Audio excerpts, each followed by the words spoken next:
Good morning and welcome to today's semi-annual hearing on the Empower program. This is the Commission's opportunity to review the results of our utilities and DHCD over the past 6 months in 2019. We've taken a look at the results, the reports. We have over 1,000 pages of both reports, comments, and the various consultant analysis for measurement and verification.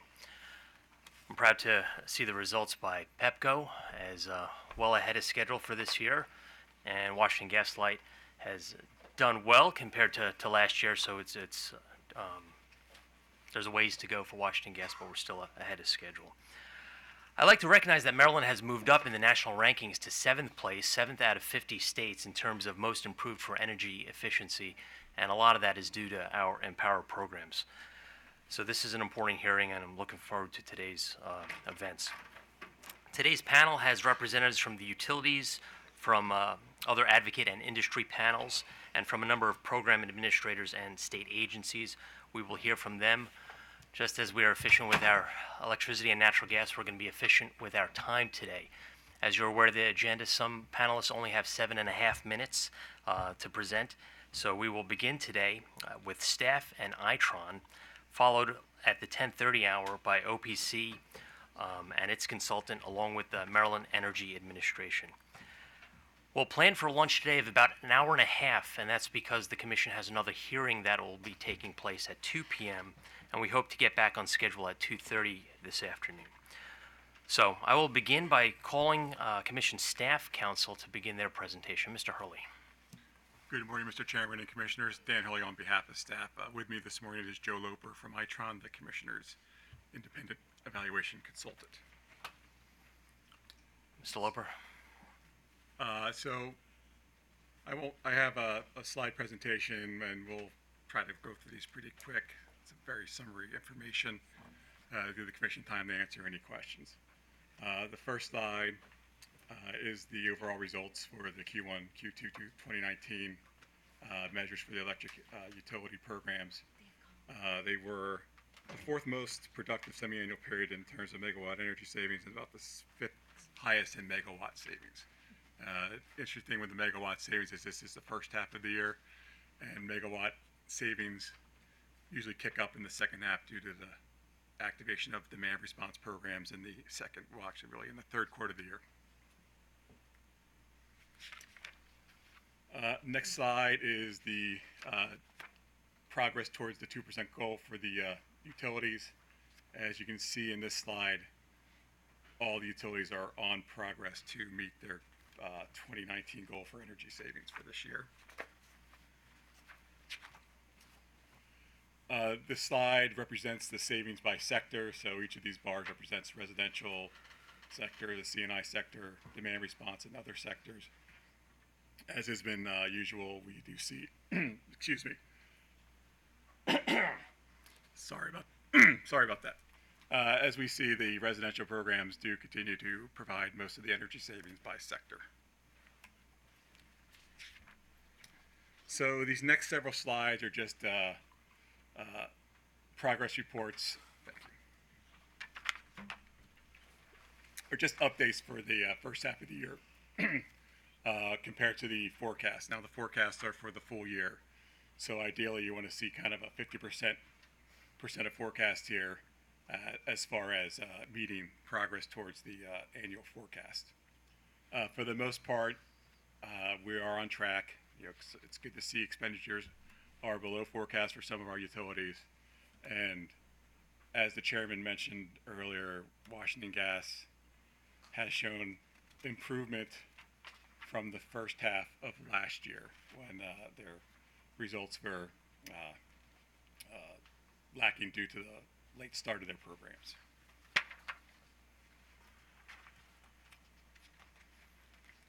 So the next slide is just going to cover some summary of the EMV activity for 2018. As you can see here, the evaluated energy savings.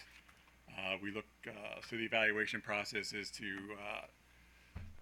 a check on to make sure that the savings that are reported by the utilities are in fact proper by going through an evaluation process and a verification process. As you see from the slide, the residential and commercials are both near 1, which is actually very successful to have the reported and the evaluated savings close together. We see similar results on this slide with the demand savings. The next slide is focused on WGL for 2018, and you see here that their realization rate for residential is about 25% off of the unity of 1. Again, it's probably mostly due to their late program start.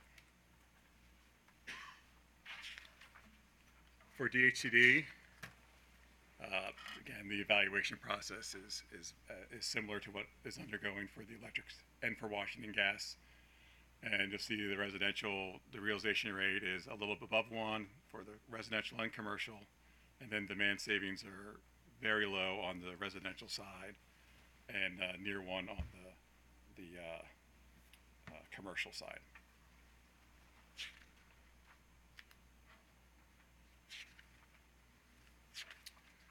So this takes us into the cost effectiveness portion of the presentation. Overall, on the portfolio-wide basis, as the Maryland law requires, the utilities provide cost-effective programs on a portfolio level. Each utility does provide, at least each electric utility does provide a cost-effective program on a TRC basis, with the statewide total being 1.53 combined for residential and commercial, which indicates that for every dollar spent on Empower, we're seeing $1.53 of benefit. So this next slide goes into the individual programs for residential. As you see, there are some programs that are not cost effective. It's kind of our same continuing story from past years. Certain programs just are having a difficult time with their cost effectiveness analysis. But overall, like we said, the portfolio for the residential across the state and across the utilities is above 1. You want to take questions now, or you want to wait? No, Commissioner O'Donnell has a question. So on this chart, I was going to ask it in your report, but it's the same chart that's in your staff comments submitted. Behavior is 2.89% for all in the all column, far right. Lighting is 4.23%. Do we know how they're going to change in relation to each other going forward? Because they're two of the biggest components. Right, so those are the two biggest components of cost effectiveness programs, so lighting and behavior. As we move forward with lighting, we do know that the recent change, the EPA rolled back the new standards for lighting, so the lighting programs may be able to continue on in its current status. It also depends on, if it's appropriate to continue lighting going forward. Depending on when we do the evaluation, we look at the net to gross ratio. We look at what the incentive is for each of these bulbs. If the bulb incentive starts going down so low, it doesn't make sense to offer that program anymore. So that's something we'll be looking at in the next program cycle. For behavior, I think those numbers are based off of the reported savings, reported cost, and all the benefits combined. So depending what the inputs moving forward are, like avoided energy costs are coming down, that could cause cost effectiveness results to come down. But for the most part, what I'm really asking is, do we expect the behavioral slice of the portfolio to displace the decreased cost effectiveness in the lighting portion of the portfolio? That's a good question. I can't say yes or no to that this time. That's going to be part of our discussions moving forward. It is possible to see a behavioral program, if the pie shrinks, but the behavioral portion stays the same, then that piece is going to increase automatically. I think one of the considerations moving forward is that we're still under the 2% reduction goal moving forward for the 21 to 2023 program. And if we do see a drop in lighting, we could just have a difficult time making the 2% energy savings goal per year. Thank you. Kind of just a quick question about the school kits. I was just kind of noting that they're kind of very extreme ends here. One has a cost effectiveness of 11.69, the other 0.34. Can you just briefly tell me what's behind that and what What are these kits and how are they different from the other energy efficiency kits? Yep. I and the other evaluators have been scratching our heads on that one. The best explanation the evaluators can come up with is that there's a lot more lighting in the high cost effectiveness utility, and but we also observed and found a couple situations this year where the utilities were accidentally reporting some cost in different kinds of categories, and so it's possible that some of the costs are being reported as incentives, which are counted as transfers, not costs, and that could be influencing it too. But we looked at that and didn't see it in this specific example, but it definitely I was definitely had my eyes crossed on those particular numbers, but I can't tell you more than the evaluators think it's lighting. I kind of suspect there could be something else going on, but I don't know what it is. Okay, is that something you're working with Yes, the program administrators to absolutely. make sure that we get some maybe more Absolutely. explanation Those on kind these of numbers results? definitely stand out. We go dig in on them, and usually a lot of the numbers where we find those kind of situations, we can fix them and have fixed them before you ever see them. But in this case, we just couldn't sort it out. Great, thank you. Yeah, Commissioner, just for your information, we have a list of probably 20 to 25 issues that we look at in the evaluation work group. Mr. Loper, and I will conduct meetings. Well, Mr. Loper and I talk once a week on the verification reports and on the evaluation overall. But as a work group, we're going to be having probably once or twice monthly meetings as we move towards the next evaluation cycle for evaluating this current program year and also for looking forward to the next program cycle. So we have a long list Okay. of things we're looking at, and this is on that list. Thanks. I just remember there were a lot of discussion about this particular, these measures, the school kit measures at the beginning of the program cycle, and the question whether or not, or how effective they are. And so I think it's probably important to get to the bottom of that one. Thank you. So which of these are midstream programs? The lighting program is a midstream program, so that's where the rebate is already factored into the price of the bulb. Midstream's not on this one, is it? So the residential lighting is actually an upstream program. The midstream programs, which have been, have grown a lot this last year, are included in the appliance rebates program. So they're buried in there. The ESRPP, the Energy Star Retail Products Platform Program, is a midstream program that's in the appliance rebates program. The HVAC program also includes some midstream HVAC for the utilities who had moved as of 2018. But a lot of the utilities had not fully moved over as much as they have in 2019 and 2018.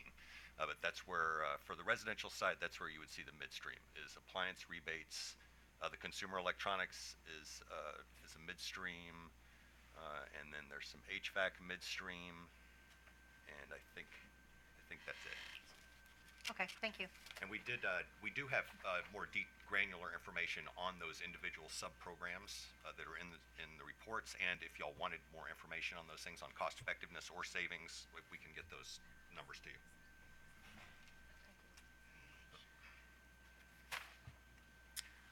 So moving on to our next slide, this is just the program cost effectiveness for the commercial programs, for the electric programs. Again, there's some variety of individual program cost effectiveness across the utilities, but overall, the portfolio is cost effective per utility and on a statewide basis.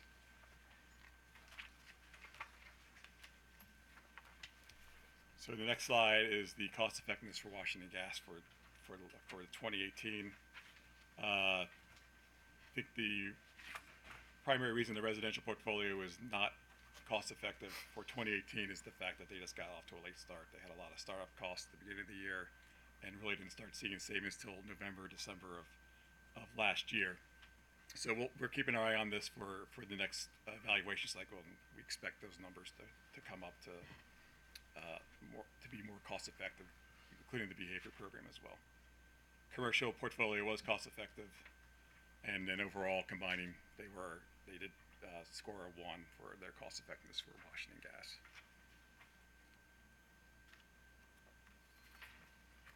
And for DHCD, so with their LIHEAP program, that's 1 year behind, so their ratio for that is 0.44, which is below 1, and the MEHA program, which is the The multifamily type program also below at 0.43. But typically speaking, these limited income programs have not been cost effective, nor has the commission required these programs be cost effective, but it's good to report on these numbers just to get an idea of where we are for those programs.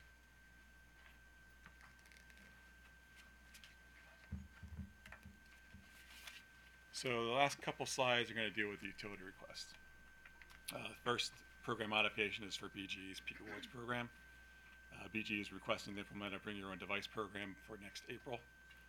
It's very similar to what Pepco and Delmarva offered last spring, and the commission accepted last spring. Kind of the wrinkle for BGE is they're looking to close the Peak Rewards air conditioning program to new participants. They will maintain the current devices that are part of the program, but they will not be accepting new customers. And then the other is the water heater switch program. They're looking to sunset that by April 1st of 2021. The combined effect of these would be kind of a budget decrease because for the BG program, the utility takes ownership of all the devices, the thermostats, the switches, so that's the capital expense for them. When it's a bring your own device, it's the customer's expense, and then the customer can voluntarily join the program. Does the utility and staff both believe they're still gonna meet their goals if we approve these changes? Yes, so there is no, technically there is no goal for the megawatt reductions anymore. The idea for that is for them to maintain where they're standing. And over the last several years, you've seen the Peak Rewards air conditioning program kind of level out. But their overall goals will be all right? Yes. Thank you. As we recommend the commission approve those requests. The next slide is a budget request from Delmarva Power. They're requesting an additional $675,000 to support their Home Performance with Energy Star program, which would include $625,000 in incentive budgets and $50,000 for their marketing budget. The program has experienced an uptick in participation this past year. We did do a 15% budget transfer that staff has the ability to approve through the commission directive. But by the end of 2020, Delmarva believes they'll be running low on budget and are requesting this additional budget. And we recommend the commission approve this budget as well.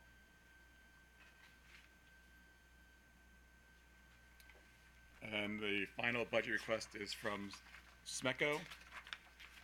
They're requesting an initial $1.7 million for their commercial demand response program. So what happened was there was an error when they were doing their 2018 to 20 program filing, and so they underfunded the program.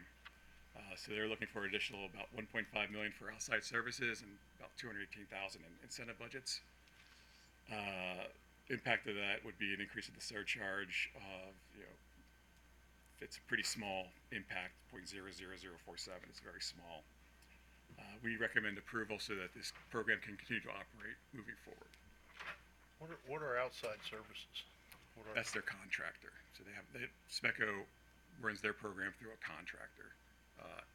And the outside services is the payments to the contractor for the devices, for their management of the program, and marketing expenses, that kind of thing. Yeah, I'm just trying to square that. You got incentives of $200,000 and you got $1.5 million for a contractor. I think it's just the way they did their budgeting for the program cycle. So I think their incentive budget was probably better than what they thought it was, and their outside services, they just kind of just missed the ball. I'll get a chance to ask them. Thank you. And we recommend the commission approve that request as well.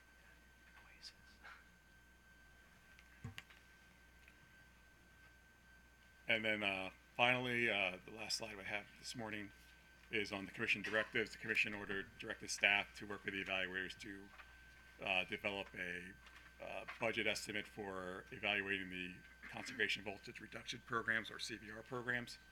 The commission is aware these programs are funded outside the power surcharge and have not really been evaluated thoroughly by the statewide evaluator or by the commission evaluator. These did have evaluations for BG and Pepco and Delmarva when they were requesting their AMI, but their AMI costs be included in rates. They did provide evaluations of the program during that proceeding. Mr. Loper worked with the other evaluators. The process would be very similar to what we do now with the other programs, and all going well, it looks like it'd be about approximately 10,000 per utility to do an evaluation of the savings methodologies. But it could be higher depending on what kind of rigor and extra analysis the commission or other parties might make. Thank you, Mr. Hurley, for that good summary of the programs. I would remind all the parties today that even though we're taking a look at the past 6 months of the progress that we've made with the Empower programs, it's also your opportunity to flesh out and better explain some of the recommendations that you've made in your arguments and presentations to the Commission. Some parties made no recommendations, other parties had upwards of a dozen or so. So please use your time today not only to show us what you did over the past 6 months, but what you're asking for us when we do issue an order sometime after this hearing concludes today. Mr. Loper, just one question for you. There's a question whether Empower programs should receive full credit even if those programs were partially funded, let's say by another source, a federal source. How do you believe the Commission should account for a program that has multiple streams of funding? So that's a very controversial question, and I'm hesitant to answer. I have one opinion, and I will just say other people have. There's a lot of different opinions about it. I generally just thinking from a cost-benefit analysis perspective, kind of in a formal way, would be that any benefits coming from outside Maryland, or specifically outside the utility service territories, so that would include federal tax incentives that come to customers as a result of their participation in the program, those would count as benefits. But that, but the attribution, but how you attribute the savings from the Empower programs, you need to share that attribution with any other resources that came into the system and induce the projects, right? Because ultimately what you want to know is what are the Empower programs causing, right? It's not just what happened, it's what did the Empower programs actually cause to happen.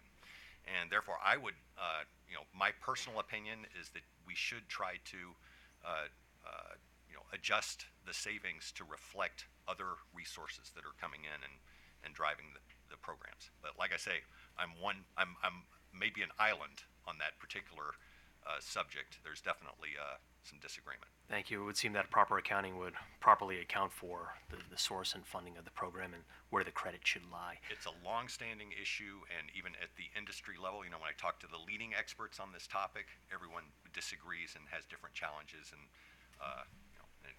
it's definitely contextual. But I would think you should be considering those things because you want to know what your money is actually, inducing in the market. Thank you. Mr. Hurley, I just have one question for you. Obviously, the Phase 2 proposal regarding gas-electric coordination is somewhat controversial because there are a number of parties that are not supportive of the proposal. Staff recommends that the Commission approve the proposal. Can you justify your support? Yes, so this is moving the coordinated program to offering gas measures in the Home Force Energy Star program. So we did work over the summer with Washington Gas on developing that program. It is in response to a commission directive that actually approved Phase 1 with a Phase 2 eventually. But we definitely have, staff has long supported having these additional gas measures included as part of the Home Force Energy Star program for going back a couple years now. So that's our general feeling, is that if we're going to have a proper coordinated program, we should have gas measures to go with it. Okay, thank you. I believe we'll probably hear from Office of People's Counsel and some of the advocates as to their opposition to Phase 2. Thank you. Do commissioners have additional questions? Commissioner O'Donnell. One other question. Can I ask you to go to slide 4, please, in your presentation, your slide deck? We really didn't cover this. But, so it looks like to me in every service territory and statewide, demand response on that chart accounts for the vast majority of savings For megawatts, yes. for megawatts. Not megawatt hours, but megawatts. Explain that to me. Help me why demand response is the lion's share and all the other energy efficiency is not. Well, most of the other energy efficiency measures are reducing your energy usage, not necessarily reducing your demand. The demand response programs, peak rewards, energy wise rewards, the peak time rebate program, that's keyed on lowering demand during those. I high peak understand that, periods. but I'm asking, why are they relatively disproportionate? Why is demand response the lion's share and energy efficiency? It's just how the devices work out, the devices for those I mean, could megawatt could we reduction just programs. focus on demand response and get a bigger bang for the buck in this entire scheme of things? I mean, demand response is already The demand providing. response programs don't really give you that much bang for the buck on the energy side, on the energy megawatt hours reduction, which is what our That's goal what I'm trying to square on this chart, because that says it does. That says, The purple is on the Purple's- megawatts, Commissioner. So if you look at the Right. purple lines, they're mostly on, so it doesn't megawatt. not necessarily shape load, but, or give you other benefits, but it looks like the majority of megawatt savings. right, so that we've gotten benefits from bidding into the PJM capacity market when it was allowed. You know, moving forward, looking at different ways to monetize those values as the PJM market changes. Probably need a little education on this. Maybe we could talk about this later. Those megawatts could be just 1 hour. It's not necessarily, but it could have just occurred a reduction in demand for 1 hour. I get it. So that would only be a kilowatt, would be 1 kilowatt hour. And so that's why, but then you have a light efficiency occurring throughout the year. I get that, I understand that, but the total megawatts saved are very large from demand response. So maybe we can talk more later offline. Thank you. Definitely. Obviously, there's a push for demand response also with respect to natural gas distribution companies. So hopefully, in the future, we'll see some of that purple on the WGL bar, as well as Potomac Edison. I see they do not have any demand response programs according to this chart. We'll learn more about that. That's correct. The program is not, the demand reduction program for Potomac Edison has not been cost effective because they're on the non-congestion side of the market, so they have the lower capacity prices. So, you know, the analysis over the years has shown that they would need like 95% of their customers to participate in that program to actually be cost effective. Do they actually have a program, or they don't? They're not. We've done the analysis when the other utilities offered their programs, you know, over 10 years ago. We did the analysis then. Thank you. If there's no additional, One Oh, question. sorry. On DHCD, the commercial is the multifamily, is that why they have commercial? DHCD? Okay, thanks. Thank you to Commission staff and to Mr. Loper for the presentation. Next, we will call up representatives from the Maryland Energy Administration and Office of People's Counsel.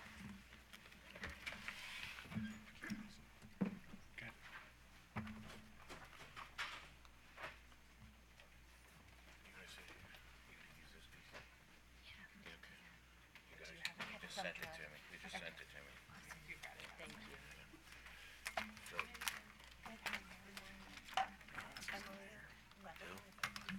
Emily Levin, E-M-I-L-Y. Levin, L-E-V-I-N.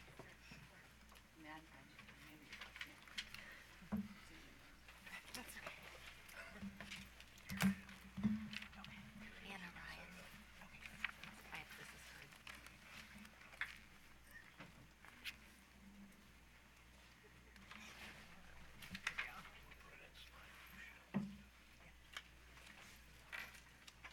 I'm Michelle Honig.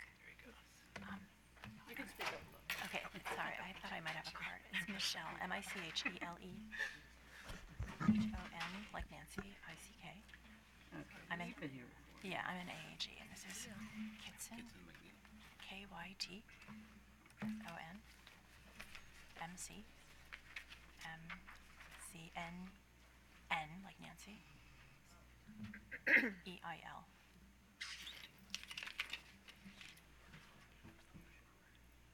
Oh,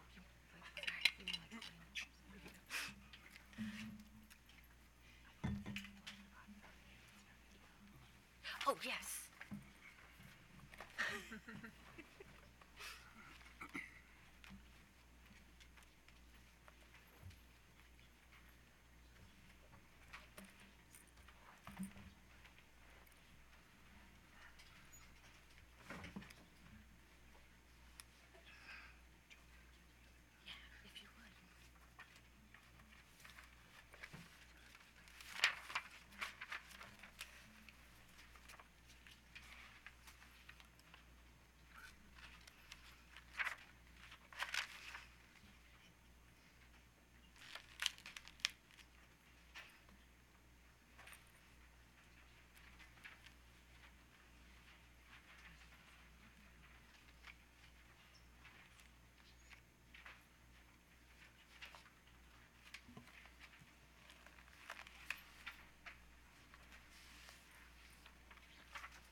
We will begin with a presentation by Office of People's Counsel. You have 15 minutes allotted.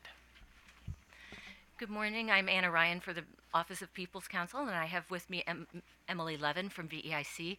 OPC filed a very thorough report that was provided to us by VEIC regarding the Empower programs. And there are many recommendations in that. We're just going to highlight a few of those today. And I would also direct the commissioners to our cover letter, in which we highlighted some additional items that we think are a priority. But with that, I will let Ms. Levin do a presentation. Good morning. Thank you.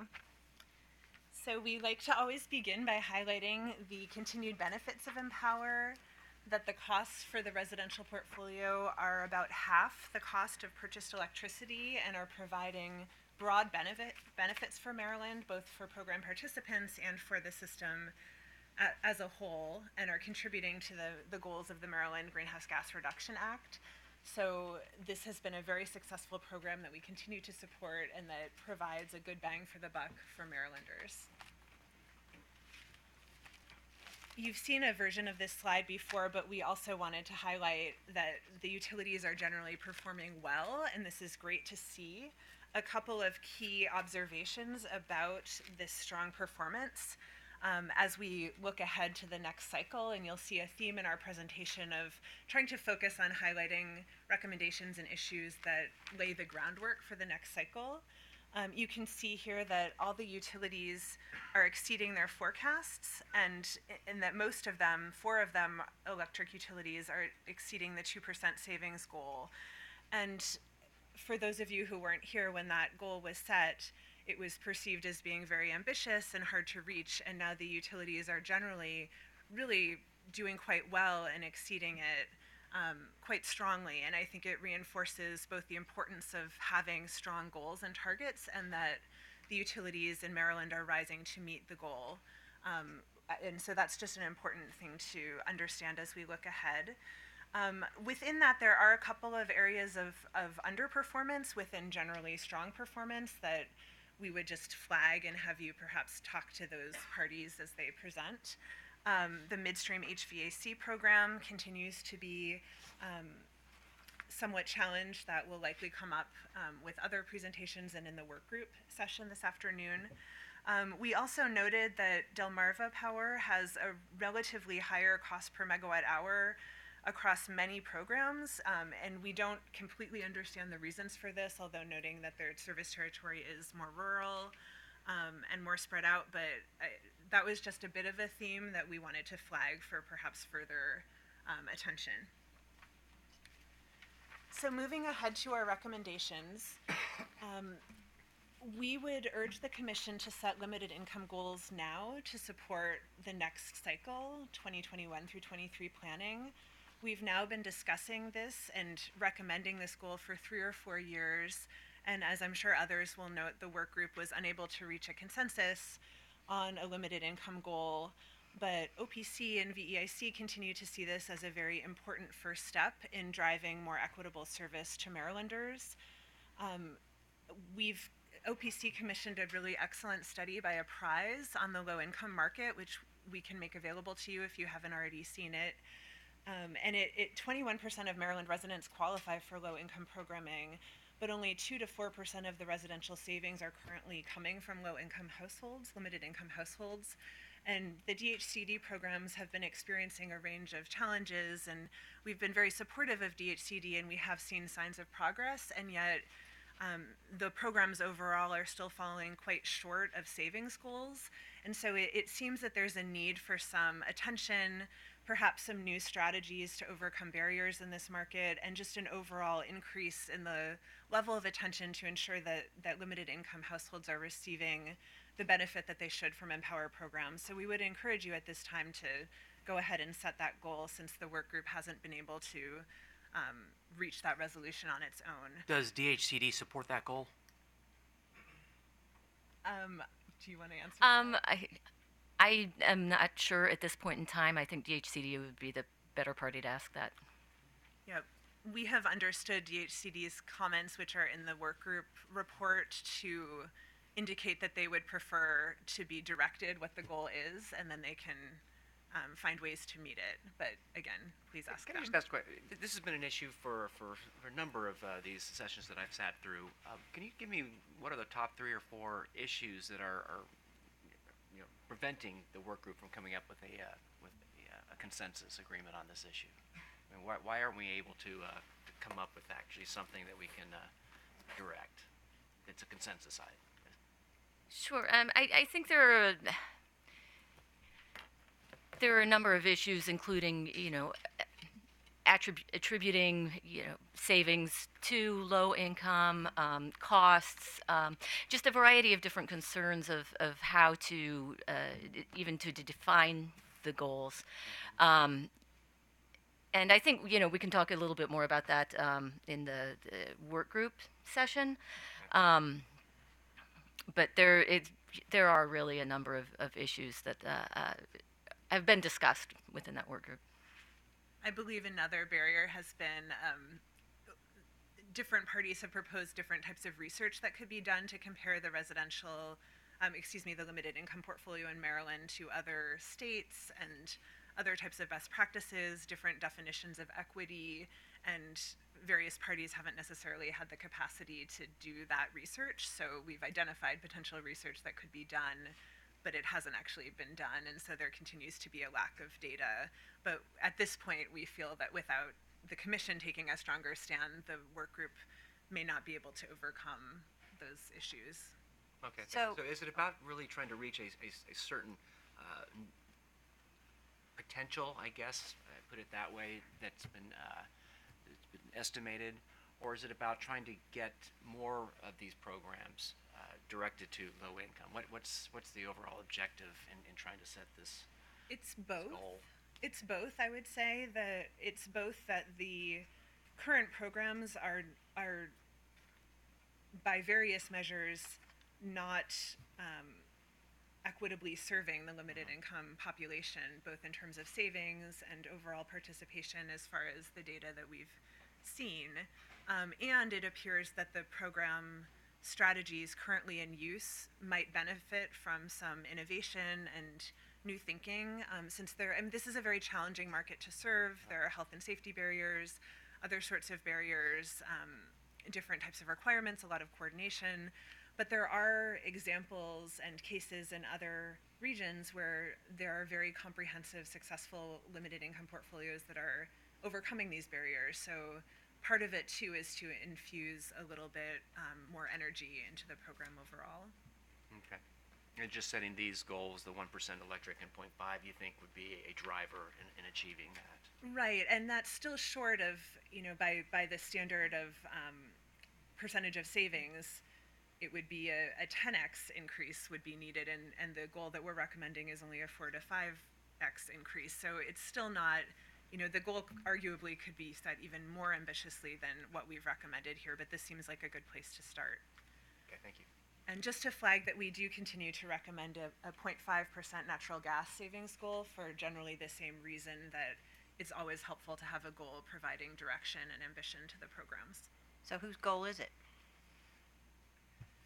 It will, similar to the electric, the 2% goal, that would be a goal that would apply to the entities delivering natural gas savings. So Well, I mean for either. I mean, is it the utilities goal or DHCD's goal? Because DHCD is the one who is charged with providing low-income customers with services. So do we split it? I mean, what's your, what's OPC's position? You say you want a goal. You've got to assign that goal to somebody. So who do you assign the goal to, in your view? you have. I think that's a good question, and it would bear some further thought. There's certainly that goal could potentially be divided and shared across. But you don't have a view as to where that goal should go. You just want a goal, but we don't know who we charge. You don't have a position at this time as to Well, who is assigned the responsibility for meeting that goal. correct. I wouldn't want to commit to a position Okay. here without further. And I think that is part of, the issue that's been discussed within the work group is, allocation and attribution of the savings for the low-income programs is, what falls on DHCD and what falls on the utility. So, Okay, thank you. Within the limited income program, we also wanted to draw attention to DHCD's request to change the criteria for the critical medical needs program so that they can serve customers who whose equipment has failed. There's currently kind of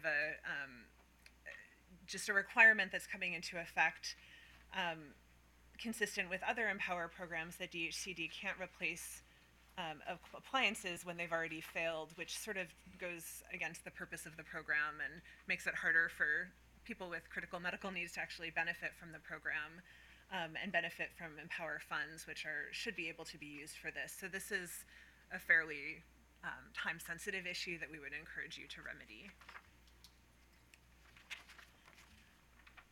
Continuing work group progress on gas and electric coordination, I would clarify that OPC and VEIC do strongly support continued integration and coordination between the gas and electric programs across the board, residential retrofit programs as well as new construction programs. We do have some concerns about the proposed Phase 2 incentives for the home performance program. In particular, just this I think would benefit from a bit more time for the work group to process and discuss. The work group report included a definition from staff of fuel neutrality, but there actually wasn't any discussion of that within the work group. There was only one meeting, I believe, and just not a lot of time to work through that. And so it's at this time unclear whether the incentive proposal actually is fuel neutral or meets that definition, without having some further time to analyze that and discuss as a work group. There also are different dollars per therm incentives for different gas measures, which is a bit, just bears some thought whether that makes sense and whether it could create some unnecessary complexity. On the new construction program, we encourage the Commission to direct Washington Gas to roll out a single new construction program that's fully aligned with the electric utility program, rather than maintaining the prescriptive new construction program alongside the comprehensive Energy Star version 3.1 program. It just seems more straightforward at this time on many levels to move to the single fully integrated path. and What does RNC stand for? Residential new construction. Okay. And you say that Washington Gas should align with the electric utility? They are already working to align with the electric utility by incorporating gas measures into the Energy Star new construction program that the electric utilities offer. So my understanding is that that integration is going well and should continue. So our comment is that there therefore is no need to also run a parallel track new construction program that simply offers prescriptive rebates for gas equipment going into new homes. Okay. I just wanted to make sure that we weren't just aligning the gas utility with the electric utility, but our previous direction has been they work together for a coordinated program. Right. Do I just understand the reason the two programs is because there are some contractors that just don't want to participate in the new program? Is that correct? Am I getting these programs mixed up? I think it would be better to direct that question to Okay. Washington Gas. Well, Our understanding I'm was asking that because you make the suggestion, but if we suddenly lose a number of contractors in this endeavor, would that help the program overall in trying to make I sure we believe have these energy are efficient both new homes? newer programs, so our understanding is that would not likely be the case, and that there was only one builder who had only participated in the prescriptive program and not the coordinated program. Okay, yeah, I can ask Yeah. WGL, but it was my understanding that they were just trying to make sure we continue the overall effort at constructing energy efficient new homes, and that's why we have these two programs. So, thank you. Ms. Levin, you have 2 slides and 2 minutes left. Okay, so to wrap up, the remaining slides are around looking ahead to the next cycle. One key note is that there are a lot of pilots as well as emerging program models currently underway and being tested in different ways, and that there has been a relative lack of visibility into how these pilots are doing, what they are trying to accomplish, and what the results are, and what we can learn from them. And given the nearness of the next cycle and the need to learn from some new approaches and come up with new approaches to diversify the portfolio beyond lighting, this is a really key opportunity to do that. We have not yet seen the utilities really systematically following the Commission's guidance around developing and evaluating pilot programs, setting clear goals, having an evaluation plan up front, sharing key program data, public review of pilot results, a clear transition plan. So some of this may be happening, but it's not necessarily happening in the most transparent way. So shining a brighter light on that could be very helpful so that we can rapidly scale the approaches that are working. Can I share that? How do we do that? At various times there, I believe, was some discussion of having a work group focused on pilots. That might be one option, or having a greater focus on pilots within the relevant work group. I don't have a full solution to that. Typically, we've used work groups to do some of that work, better reporting within the context of the semi-annual reports. In some cases, like the smart home pilot being one example, we're not entirely clear what the different utility pilots are striving to test, what their hypothesis is and what success would look like. Thank you. That's helpful. Maybe we can get an accounting of what pilots we have and what their status is. So Right. Thank you. And planning ahead for emerging grid modernization opportunities as well is critical, and that goes to Commissioner O'Donnell, your question around demand savings and peak demand reduction. There are opportunities to get more targeted by time and location with the energy efficiency programs, as well as evolving, as many of the utilities are doing, the demand response programs to next generation bring your own device programs. So there's a lot of innovation going on, and just really getting ahead of that and understanding how that should factor into the Empower Maryland program for the next cycle. Building and vehicle electrification also being key issues to explore. And lastly, to help be proactive around that, the OPC with VEIC support as well as staff have offered to facilitate some stakeholder workshops that would convene stakeholders to build consensus on future direction for Empower leading up to the next cycle. That's in the context of there being very limited time once the utilities have actually written the plans and submitted their draft plans. There's typically just a few months between draft and final plans, and it's a bit of a scramble to incorporate new ideas and address any issues and controversies at that point. So we think that the Maryland community would be well served by being more proactive at this point and engaging a broader range of stakeholders as we look ahead to the next cycle to get more ideas around limited income programs, lighting transition, grid modernization. We've shared a proposal to do this and would encourage the Commission to encourage the utilities and other parties to accept our offer to facilitate such a process and really work proactively. Thank you. We welcome your ideas, and Office of People's Counsel wins the prize for the most recommendations laid before the Commission. At least a dozen. So, thank you. We'll now turn to representatives from the Maryland Energy Administration. Good morning, Mr. Chairman and Commissioners. I'm Michelle Honig. I'm an Assistant Attorney General for the Maryland Energy Administration, and I'd like to introduce Dr. Kitson McNeil. He's an Energy Policy Manager for the Empower program, and he'll present comments of the Maryland Energy Administration. Good morning, Chairman and Commissioners. Thank you for the opportunity to provide testimony today on the first semi-annual reports for Empower 2019.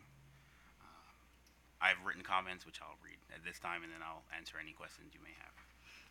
The state of Maryland continues to be a national leader in the area of energy efficiency, as indicated by ACEEE's recent ranking of Maryland as the most improved state, moving up 3 places in the top 10 to 7th. The positive ranking shows dedication of all stakeholders in the state and is indicative of a regulatory environment that supports the benefits of energy efficiency. The Empower program administrators have successfully implemented programs to achieve significant energy savings, and the recent reports show that these goals can be achieved at lower cost than expected or forecasted. The future value of energy efficiency in general and Empower Maryland specifically will rest on the ability to contain costs in the administration of these programs and thereby extending more benefits to the ratepayers. Multiple program administrators have shown that it's possible to provide over 65% of the total cost of running the programs to customers in the form of benefits. MEA challenges the program administrators to strive to improve that ratio and continue to provide those benefits for ratepayers going forward. The result of the behavior-based program shows significant role ratepayers play in attainment of the energy efficiency and conservation goals, and those contributions and the efforts that they reduce the negative impacts, environmental impacts as well. Program enhancements to incorporate customer-owned devices further those efforts, and MEA is encouraged by the fact that utilities are continuing to extend those opportunities to the ratepayers.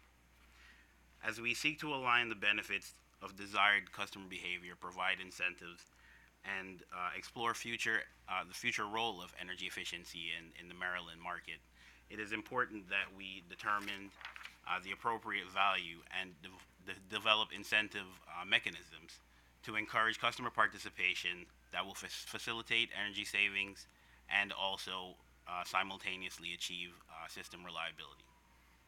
The goals of the state can be achieved more effectively and more efficiently with broader participation by a broader portion of the rate base to ensure that energy efficiency remains a low-cost source of energy in Maryland. Increased knowledge and improved customer service in the current energy efficiency programs will facilitate a timely transition and help with that, achieving our goals. These efforts can be achieved by increasing marketing to residential customers specifically, and especially low-income customers. There are also opportunities to reach a segment of the population that are unaware of the benefits of Empower. And at times, the Maryland Energy Administration received calls from customers that expressed that they weren't aware that they were paying for Empower on their electric bill. So it's something that there are opportunities to provide additional benefits to that segment of the population. Retail customers can play a more significant role in Maryland's future energy needs, and this role can be maximized by allowing responsible third parties to aid in the proliferation of knowledge and implementation of program initiatives. Empower continues to provide opportunities to engage with ratepayers and expose them to features of the deregulated electricity market. However, more of the onus needs to be put on them to play a bigger role. As policymakers and policy implementers, we need to examine the current market structure, create opportunities for market participants to innovate, and also generate more interest by presenting opportunities to ratepayers to participate in the programs. These activities will allow us to better appeal to a broader segment of the rate base and allow them to explore the benefits that can be achieved through the features of the deregulated market. Future public policy initiatives will undoubtedly intersect with energy efficiency goals as we go forward. In light of this, changes to the current energy efficiency programs may be necessary to incorporate these initiatives. The updated renewable portfolio standard may run counter to Maryland energy efficiency goals, as efforts will be needed to fully utilize the availability of intermittent resources when they are available in lieu of curtailment. The potential upward adjustment to demand may also be necessary to facilitate the state's electrification goals. Achieving the goal of 300,000 electric vehicles in the state of Maryland will likely increase electricity consumption, and grid optimization will require that these vehicles be charged or discharged at opportune times to help balance the electricity system and maximize the capability of intermittent resources. In sum, Empower energy efficiency programs continue to serve the interests of residents of Maryland by providing cost-effective programs that reduce the need for new generation and delay transmission and distribution upgrades. Utilization management and grid optimization efforts aim to fully utilize the new expected generating resources, and optimizing grid optimization will impact energy efficiency going forward as policies evolve and the markets change. The imminent changes will also create opportunities as the market incorporates the revised renewable portfolio standards and the additional load created by an increase in the electric and alternative energy source vehicle on the grid. As we work towards implementing Commission's order on PC 51, we should explore cost savings and revenue generating opportunities that serve the interest of the ratepayers and also the program administrators. PC 44 rate design and load shifting or load shaping initiatives could facilitate the transition and help us to align our benefits and costs as we develop a framework in which ratepayers and third parties can capture additional benefits of the deregulated market. The continued success of energy efficiency in Maryland require adequate near-time exploration of how effectively we can incorporate these new initiatives and possibly change our behaviors to ensure a smooth transition to Maryland's energy future. This concludes my testimony, and I'm available for any questions you may have. Thank you, Dr. McNeil. Obviously, it would be ideal if the Empower programs could reach as many customers as possible. And it's always difficult to reach those of us in society who are either less fortunate or low income. And you focused a bit on marketing and how the utilities and DHCD could increase their marketing and outreach. I see that Empower logo everywhere. You go to Costco or Home Depot, you open your utility bill and some bill inserts fall out. Each of the utilities have provided us with their promotional materials, everything from signs on the side of buses to floor mats, which surprised me. What more can the utilities do to reach particularly low-income customers? It seems like a hard group of customers to reach when they may have bigger concerns than how do I qualify for Empower? What is Empower? It takes a 2-minute conversation to at least get the basics. But they're paying, the lower income folks are paying into the program, but they may not be realizing the full benefit. So it's very difficult to capture the benefits of Empower in the few sentences that accompany the logo on billboards or floor mats. But it will require closer alignment between the utilities and DHCD. DHCD has the opportunity to reach different the low-income customers through other programs that may be facilitated or they might be associated with. So it will require that closer alignment between them and the utilities, and taking advantage of every opportunity. A lot of the utilities and DHCD spoke in their written reports that they were cross-marketing and cross-promoting a lot of the efforts that they're doing. And I think that will be required going forward. So whenever you get an opportunity to sit down with a ratepayer on one program, you can let them know about something else and take that the opportunity to do so. Okay, thank you. And thank you, Dr. McNeil, for being here today. It was one of the questions I wanted to get into also about the promotion, cross-promotion, coordination, since that was a good answer. I was interested, and this was brought up by the Office of People's Counsel, talking about the next program cycle, the 5th program cycle. What role, what kind of, is MEA playing a leadership role in looking at the next program cycle and the types of programs we'll be contemplating in that cycle? Yeah, yes, Commissioner. We continue to work in the work groups to, the rate design and load shaping work groups and the various work groups that will present reports later today to help to facilitate that.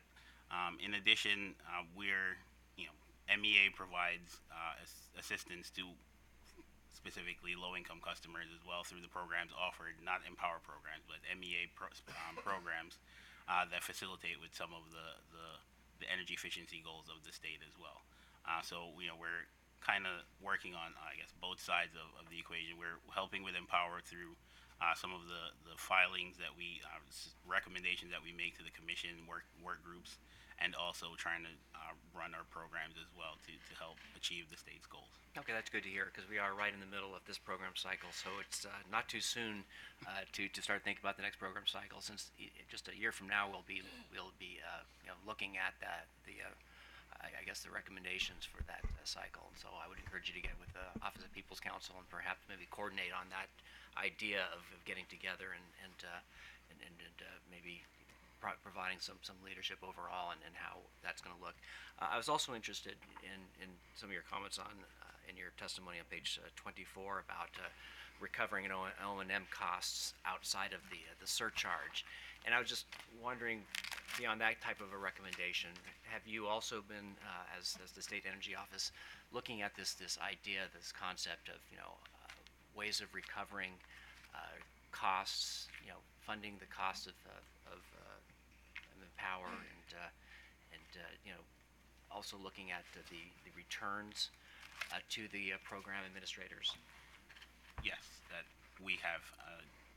Currently, in the last cycle of reports, the work group, the cost recovery work group, we participated in that, those activities, and we have started, and I'm not at liberty to say how far we are in that process right now, but we have started looking into how we can help with making recommendations on how to possibly address some of the financing charges going forward. So at this point, I'm not able to speak any further on that, but we have been looking into that. Okay, but part of that is this concept of looking at O&M costs, recovering those outside of the surcharge. Is that part of the overall discussion, or is that? Not yet. Yes, not yet. This was specifically related to the opportunity that was expressed in I think BGE's report that showed that they have, let me get it in this record, margin share opportunities through their programs, and that is used to help offset some of the costs of Empower.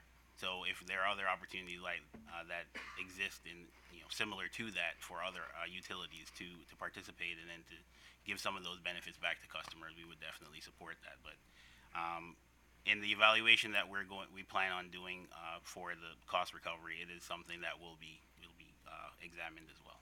Okay. And finally, I noted in your testimony, you talked about looking for intersections between the Empower program and what's going on in the PC44, which you mentioned in your statement as well.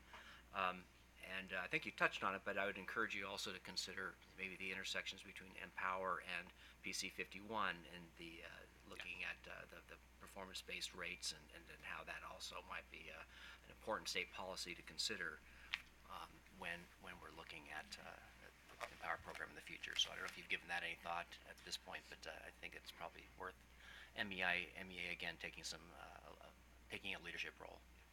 I agree, and we plan to wholeheartedly support and work on the performance-based phase of the PC51. We're currently working on the multi-year rate plan section of the Commission's order, and yes, we plan on being active in that second phase as well. Great. Well, thank you for being here today. Thank you. Thank you. Dr. McNeil, I wanted to ask you, I know the answer to this question generally, but I want to have you say it anyway, because it's in the MEA's written comments, and I appreciate that, but you talked a lot about behavioral programming and how important that is and how changing our behavior is important to these programs, and I agree with that. But I want to clarify what we're talking about here, because behavior in the broad sense of energy efficiency and conservation means one thing that is good, and behavioral programming as it's currently defined and traditionally has been defined in Empower means a small subset of that, a very precise subset of that. MEA's position is not to continue to dump more money into the current programs, but I believe to innovate, capitalizing or utilizing the infrastructure investments we've made, like in smart meters, AMI, grid mods, and other things. Is that not right? That is very correct. So, MEA believes that there will be opportunities going forward, especially with grid modernization, the investments that the state has made in AMI to encourage individuals to participate more in a broader sense than the specific programs that are being offered now. And there will be opportunities for third parties, we think, to participate as well and help with those initiatives. So we're not talking about more emails and more keeping up with the Jones Energy reports, how your neighbors are doing compared to you kind of reports. You're talking about innovative, utilizing the infrastructure, and new things that will kind of shape behavior going forward with regard to energy efficiency. I appreciate that. I knew that answer, but I needed to have you say it. I didn't want anybody out there to think we needed more emails. What is MEA doing to track some of the pilots that are going on in this regard? So, for instance, BG&E is doing, and OPC alluded to it, a very innovative pilot on using that AMI infrastructure. with regard to, I'll say this term, I know some of the advocates won't agree with it, but EMV 2.0, or a new way to do EMV on these behavioral programs. What is MEA doing to track those kind of pilot innovations, and how do you use that to shape energy policy for the state of Maryland?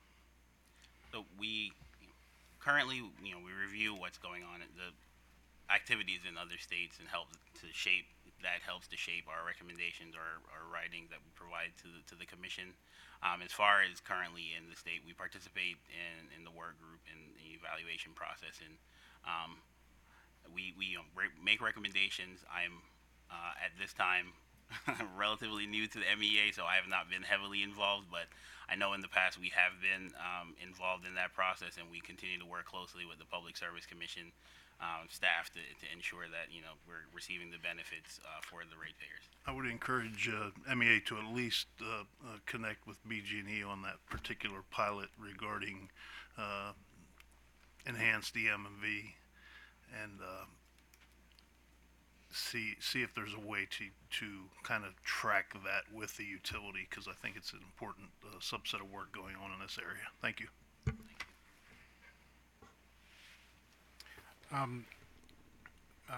Dr. McNeil, I had a question for you regarding some of your comments on page 27 of your file comments regarding the electrification of the transportation sector and the intersection between that state goal and the development of the Empower Maryland program. As you know, the Commission has already established some goals regarding electrification. There's a number of other several organizations that are already working towards establishing those goals. Since you've been participating in the Empower Maryland work groups, and you've been monitoring how things have been moving thus far, what's your impression of how far Empower Maryland has gone towards coming up with new solutions and new programs that will help to keep Empower Maryland working in tandem with the goals that have already been set for electrification? I mean, do we need to establish some better targets, or are we moving along well enough so that 5 years down the line we've got programs that are matching the goals that we've established already? So at this time, I think the time of use pilot that is pending or in the process is something that will play a significant role in how things move forward. So at this time, I would say things are moving along slowly but steadily as far as, that's my general comment. However, there are opportunities to make some changes to help accelerate the process so that, as you said, 5 years down the road, we've evaluated our options and provide the best alternative to help achieve the goals. So there's still some work to be done. As I said, we're exploring some of those options, especially with the time of use. I think that will be significant going forward, but not just time of use, but how it's, developed and how the rate design is set so that it encourages and provides opportunity and incentives for owners of, for example, electric vehicles to reduce the cost of them charging their vehicle. And, the Commission recently, I think, ordered one of the utilities invested a significant amount or plans to invest in infrastructure, electric charging stations. So that is something that will facilitate that as well.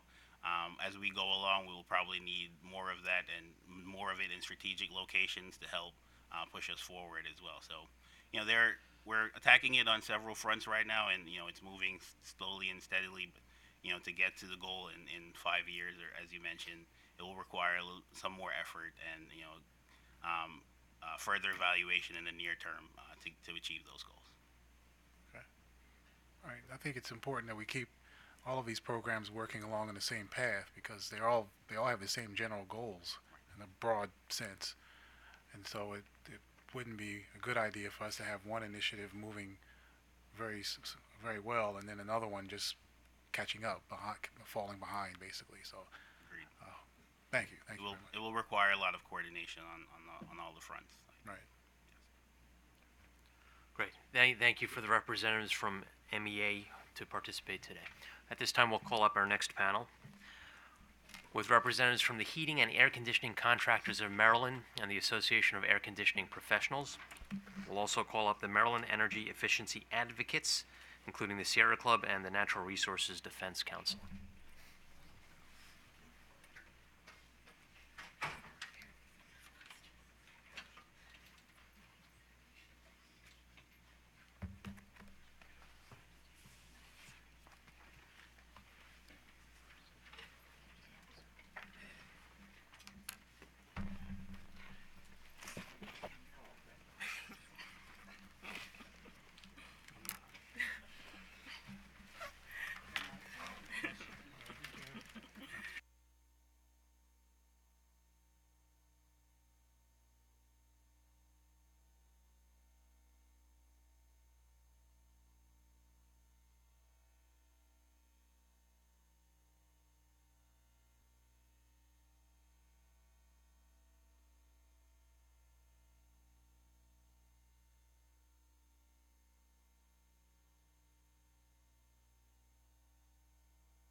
We are off the record as the court reporter enters the names of our next witnesses. We're going to begin with the air conditioning contractors and professionals.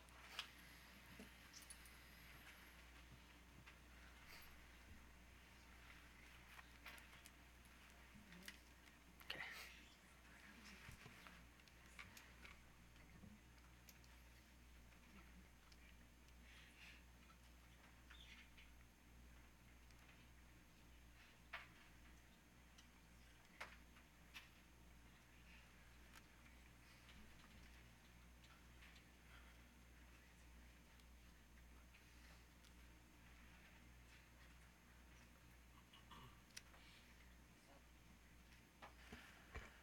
Back on the record, each party will have approximately 8 minutes. Thank you. Good morning, Mr. Chairman and Commissioners. James McGee with Alexander and Cleaver on behalf of the Heating and Air Conditioning Contractors of Maryland and the Association of Air Conditioning Professionals. With me today is Sean Schmidt of Air Solutions, Kirk Rizzolo of Havtech Distribution, and Rob Baker of Perry Hall Heating and Air Conditioning. Very brief comments for you this morning. We are not seeking to revisit the Commission's decision about the HVAC midstream program, but are concerned about its implementation. Our comments focused on when the utilities would start the program. They've notified us that that would be November 1st. So our comments asked them to allow us to still go under the old downstream program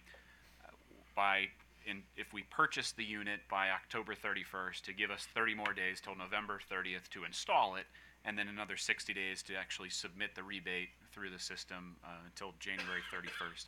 After the filing, BG&E and PEPCO informed me that they agree with that suggestion, so I don't think there's anything that you need to do based on that.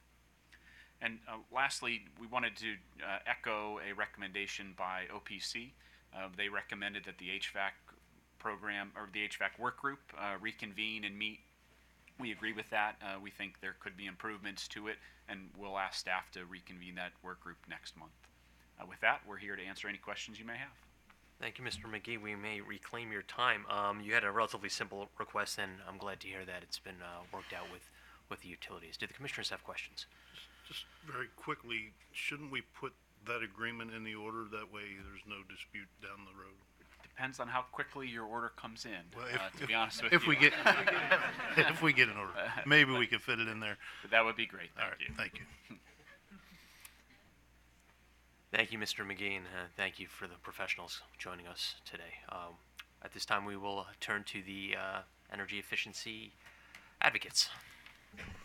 Good morning, Chairman, Commissioners. My name is Shanario Swala. I'm an attorney from Earth Justice, and I represent the Maryland Energy Efficiency Advocates, which is a coalition that includes the National Consumer Law Center, National Housing Trust, Natural Resources Defense Council, Sierra Club, the Green and Healthy Homes Initiative, and the Maryland Building Performance Association.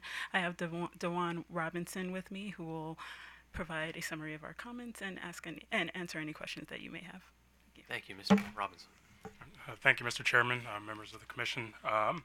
Thank you for this opportunity to speak before you all this morning regarding the Empower Semi-Annual Report. As mentioned, my name is Dewan Robinson. I'm the Regional Director of Energy Affordability for the Natural Resources Defense Council, with a primary focus on energy efficiency for low-income and multifamily residents. My remarks today are on behalf of the Maryland Energy Efficiency Advocates and reflects the written comments that we filed last week. First, we believe that Empower is obviously an incredibly valuable initiative. Its programs help ease energy burdens of Marylanders while helping the state meet important emission reduction goals by using less energy. First, I'd like to begin by noting the overall progress toward energy savings thus far in the 2018 to 2020 program cycle.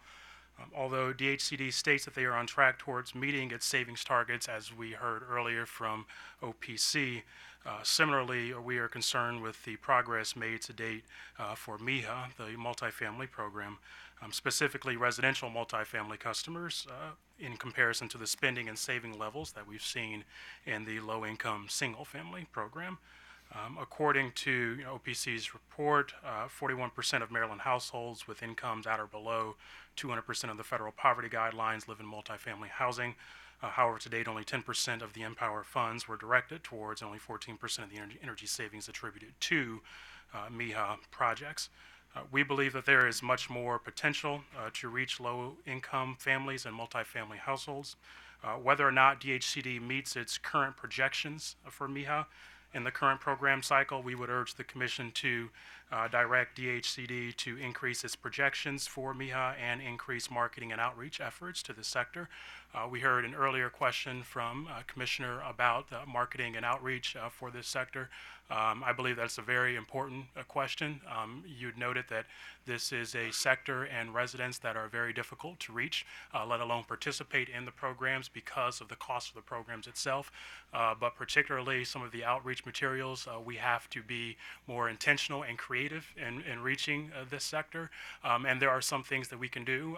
And I was delighted to hear the MIA representative talk about increased coordination and figuring out ways that we can work together to reach this sector, as well as, I would add, partnering with trusted community groups, because I think that some outreach to community groups and then having some of the local community organizations or nonprofits help in some of the outreach efforts have proven to be very valuable and impactful in some other communities and jurisdictions in the country. Next, I would like to focus on the fourth bullet filed in our comments, and that is the inability of the low-income working group to agree on a consensus energy savings goal for all low-income customers. We also had some discussions about this earlier today. In last year's semi-annual Empower hearing, the Commission directed DHCD and the low-income work group to develop low-income energy savings goals that would be on par with leading jurisdictions. We wholeheartedly agree with that directive. In fact, since 2015, the Maryland Energy Efficiency Advocates have advocated that the Commission establish an energy savings goal of 1% of the annual electric load and 0.5% of the gas load for low-income customers. So we agree with the recommendation that OPC laid out before you all earlier this morning. There was also a question this morning by a member of the Commission on exactly who would be responsible for that goal, whether it's the utilities or DHCD. My view is that It can be either. The goal is an overall goal. It's agnostic as to who specifically is responsible ultimately towards hitting that. I would be mindful, though, to note that in that directive by the Commission, that we be clear that DHCD is not responsible for the savings attributed by the utilities and vice versa. But we think that's an overall goal. That is something that the Commission can recommend and direct. We agree. But, Yes. excuse me, again, I mean, it's good to have a goal, but somebody has to be responsible for the goal, and you don't have a recommendation. Do you have a recommendation as to how that goal should be allocated? Because I just have for my part, I think that, again, someone needs to be responsible for that goal and be able to report for it and report on it and all of that. So do you have a recommendation as to where that goal, where the responsibility for that goal should lie? I do not. That again, that's a very good question. You're right. In the setting towards that goal, we hope that the Commission would direct either or both, preferably DHCD and the utilities. But I don't have a specific recommendation on what percentage of the goal should be the responsibility of DHCD versus the utilities. But that is a directive that I would hope that the Commission would lead some or lend some guidance to. Do you have any concern that if the utilities were charged with a portion of that goal, that there might be some conflict or competition, in fact, for between DHCD and the utilities, that could be a good thing, or it could be could create challenges? Do you have a view as to what any suggestions on that issue?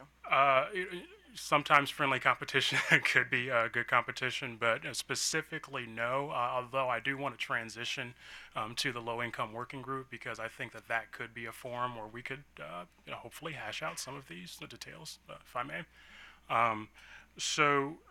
We do believe, though, that Empower should be a best-in-class program, but the importance of this goal, I think, is reflective of the fact that if we do not set strong metrics towards reaching a low-income savings goal, like we have with the overall 2% goal, that was viewed as ambitious, as we heard from earlier testimony, that that we are on pace or have already exceeded, that having that benchmark really is important. So I would have three specific recommendations towards the low-income working group that is highlighted and summarized in our comments.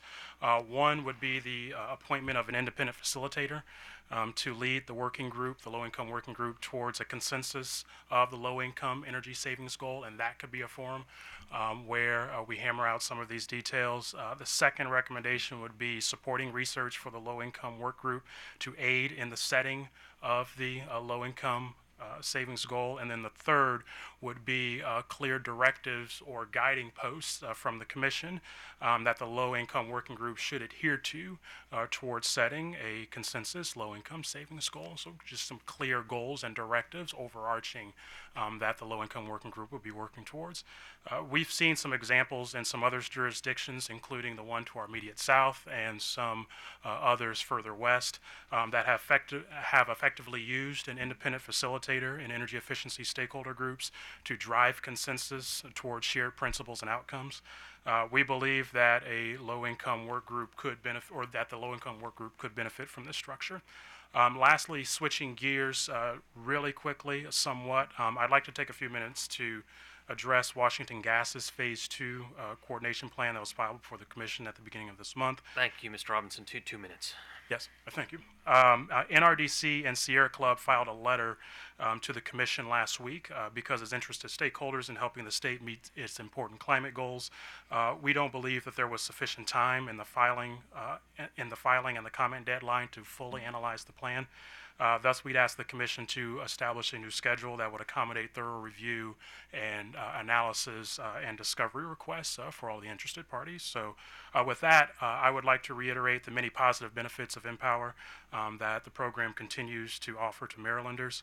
We hope that all stakeholders continue to focus on equitable distribution of resources and that the Commission continue to lead us toward solutions that benefits everyone. So thank you very much for your time, and I'd be happy to entertain any other questions. Thank you. You heard earlier today that our staff recommends that we approve Phase 2 of Washington Gas's proposal.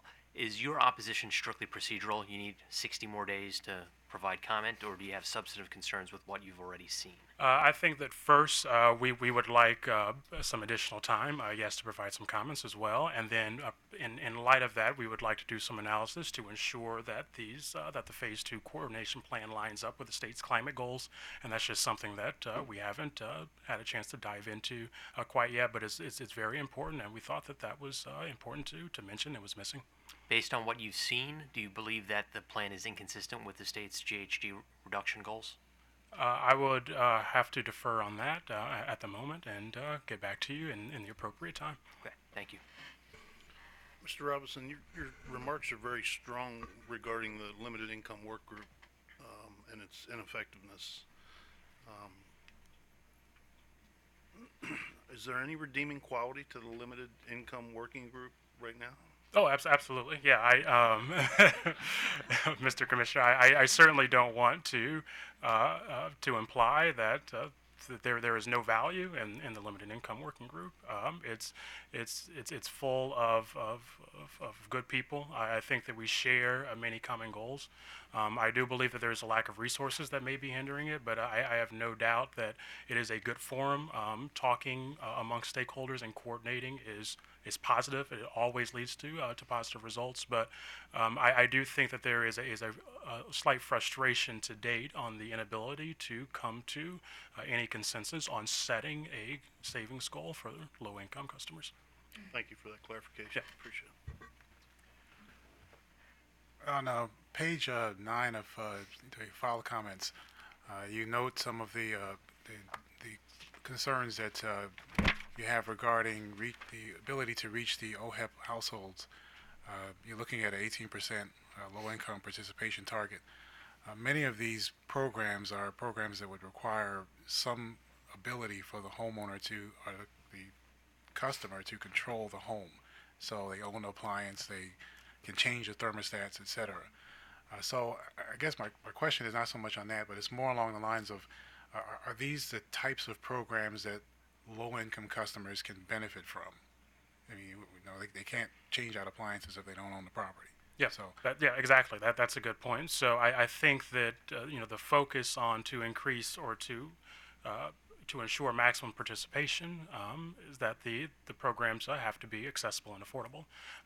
So some of the no-cost options, absolutely. But as you mentioned, some of the appliance upgrades, if there is any kind of cost share, that would be required from low-income customers. Sometimes they're just out of reach because they just can't afford it and participate. So are these the types of goals that we should have for, I mean, in your I guess, client or organization's opinion, are these the types of goals and programs we should have for this category of customer, the one that may not own their property but still is a customer of a utility, for example, and has some control at least over the consumption of energy in the home? Yeah, I would not say that they are bad programs per se, that they are not the type of programs, that could provide some utility, but I also think that within the fuller portfolio of low-income programs, we should think about those that are of minimal cost to low-income customers. All right. Thank you. Thank you very much. At this time, we will take a break, reconvening at 11:40 this morning. When we return, we will have representatives from SMECO, Washington Gas, and Potomac Edison. I would ask that those parties please check in with the court reporter now, along with the BGE, Delmarva, and PEPCO representatives. We'll be back at 11:40.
Do I click on here? All right, at this time, we will begin with the utility panel, consisting of Potomac Edison, Southern Maryland Electric Cooperative, and representatives from Washington Gas Light Company.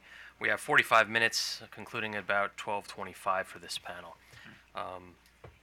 Who would like to begin? We have Potomac Edison slide deck. We're happy to, sir. Thank you. Chairman and Commissioners, thank you very much. My name is Aaron Demery with the Potomac Edison Company. To my left is James Longacre, and behind is Ed Miller and Jeff Trout. We will keep the presentation very brief for you. To start off with, one more. Thank you. We're very happy with the first half of the year and the results to date. You can see we have over 64,000 megawatt hours reported in the first half of the year. Combining that with our totals from the planned cycle, we are at approximately 170,000 megawatt hours. When we last appeared before this body, at the end of 2018, we had reported 96%, I believe, of our 2018 goal. There were some subsequent entries that came in after the fact, based on just reporting lags. We are at 100%, we're happy to say, of the 2018 goal. Looking at 2019 now, we are halfway through the year, but you can see we're at 54% of the annual total, so we are overachieving our expectations. Looking at what programs make up these savings, you can see that on the residential side, our largest contributors are the lighting program, the QHEC Quick Home Energy Checkup, the energy efficiency kits, and Energy Star New Homes, and also behavior. To put these numbers in context, these are megawatt hours, but in terms of participants, we have approximately 230,000 customers. Looking at participation of our planned cycle to date, I'm going to exclude lighting because that sometimes skews the results, but we're at about 195,000 participants. So a very strong percentage of our population has taken part in these programs, and we're very happy with that. Looking at some of the residential programs in general, achieving approximately 44,000 megawatt hours. This is, again, to put it in perspective, approximately 65% of our full year forecast. This exceeding expectation halfway through the year is really echoed in all of these comments below, with behavioral program at 59% of the forecast, lighting at 93%, our energy efficiency kits surpassing the full year goal already at the halfway point, QHEC at 71%, and new home construction at 72% of the full year forecast. And this last one in particular, due to the high builder participation rate in our territory, we've actually submitted a request for transfer of funds that were going to go unspent otherwise in the residential HVAC program to the new home construction program. So I'd actually like to first off thank the Commission for the flexibility that allows us to do these types of transfers with a staff request. It helps us respond to market conditions as they warrant it. And then secondly, thank you to staff for the consideration. For our non-residential programs, we achieved approximately 20,000 megawatt hours. We have Energy Solutions business for business at 70% of its full year forecast, Small Business Solutions at 80%. Custom is not quite the same story. It's a little bit behind where we would like it to be. But that being said, there was a custom incentive structure approved as Order 89-189, and we expect that to increase increased participation in the future. And we also have over 100 projects with 45,000 megawatt hours in the pipeline. We expect these things to balance each other out so that at the end of the year, we are expecting right now to achieve over 107% of the target. Onto program budget results. I said we were at, I think, 54% of savings at this point in the year, but we are underspending by a significant amount. The slide that you have here is a standard table from our report, and it's a little bit misleading because it is comparing against a full year budget. If we looked at just a half year budget, we'd be at about 17.5 million, and we are at 72% of that. So again, overperforming with underspend that's significant. The savings are coming from savings in outside service costs as well as customer incentives. And then finally, just these closing remarks. Again, 54% of the forecast, residential programs at 65% of where we expected them to be, and commercial industrial at 40%. We are expecting to exceed our 2019 projections that were in the plan, and fully committed to achieving our cycle 2018 to 2020 goals. That's all I had as prepared, and would be happy to take your questions. Thank you. Mr. Demery, your utility has no recommendations for the commission? No, we don't at this point. Thank you.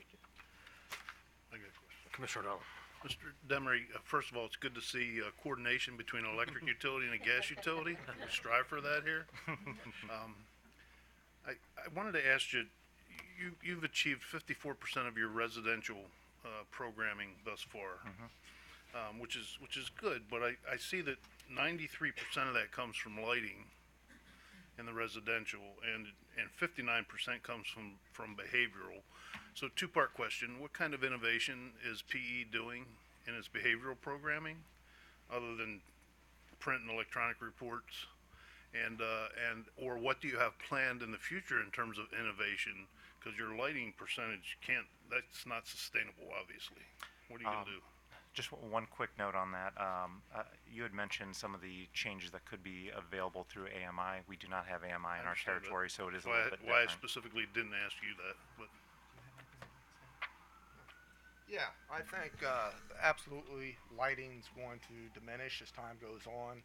So what we see, in the residential sector, some of those megawatt hours are going to have to go to the C&I sector to make up for it, because there's limitations of how many megawatt hours you can get out of the residential sector.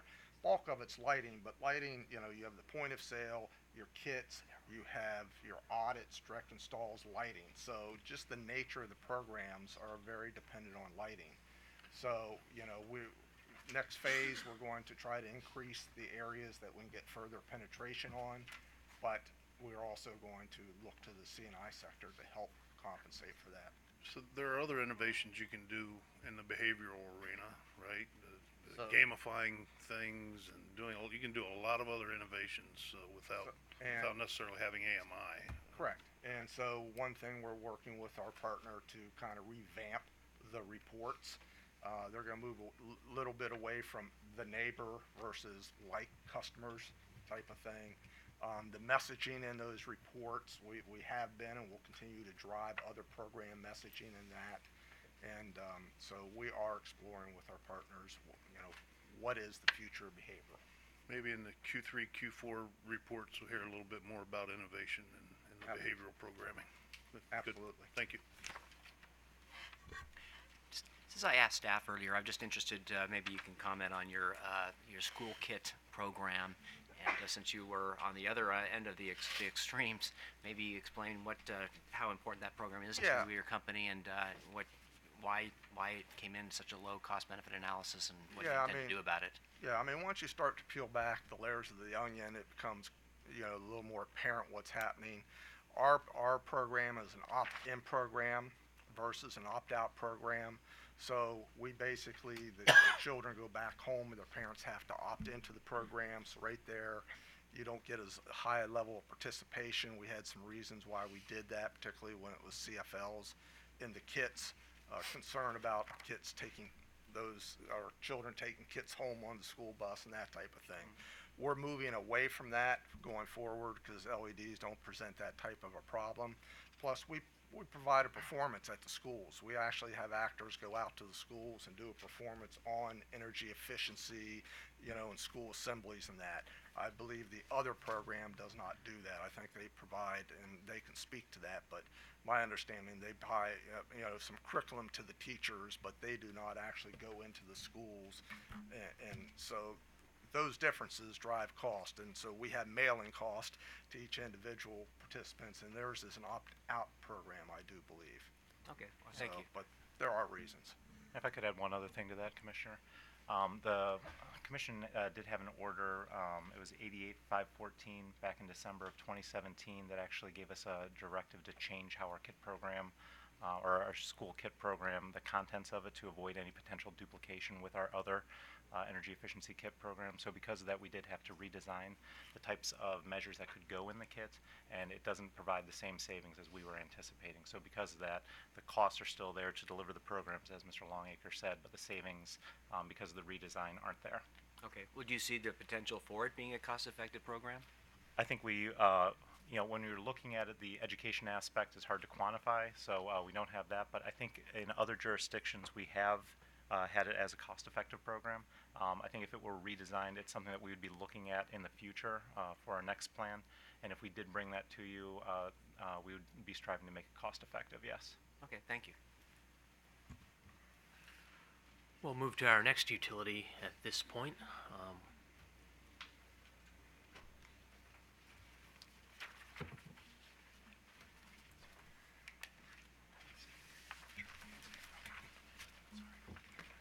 Good morning, Mr. Chairman, Commissioners. I'm Mark McDougall, and beside me is Jennifer Raley. Jennifer is SMECO's Energy and Technology Programs Director for DSM. She's got a very short presentation, and I'd like to turn it over to her at this point. Good morning, Chairman and Commissioners.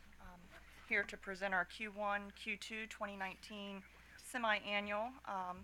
SMECO's Empower portfolio achieved 161% of the Q1, Q2 2019 gross wholesale savings. The consumer, retail, and residential programs achieved 170% of the wholesale megawatt savings goal.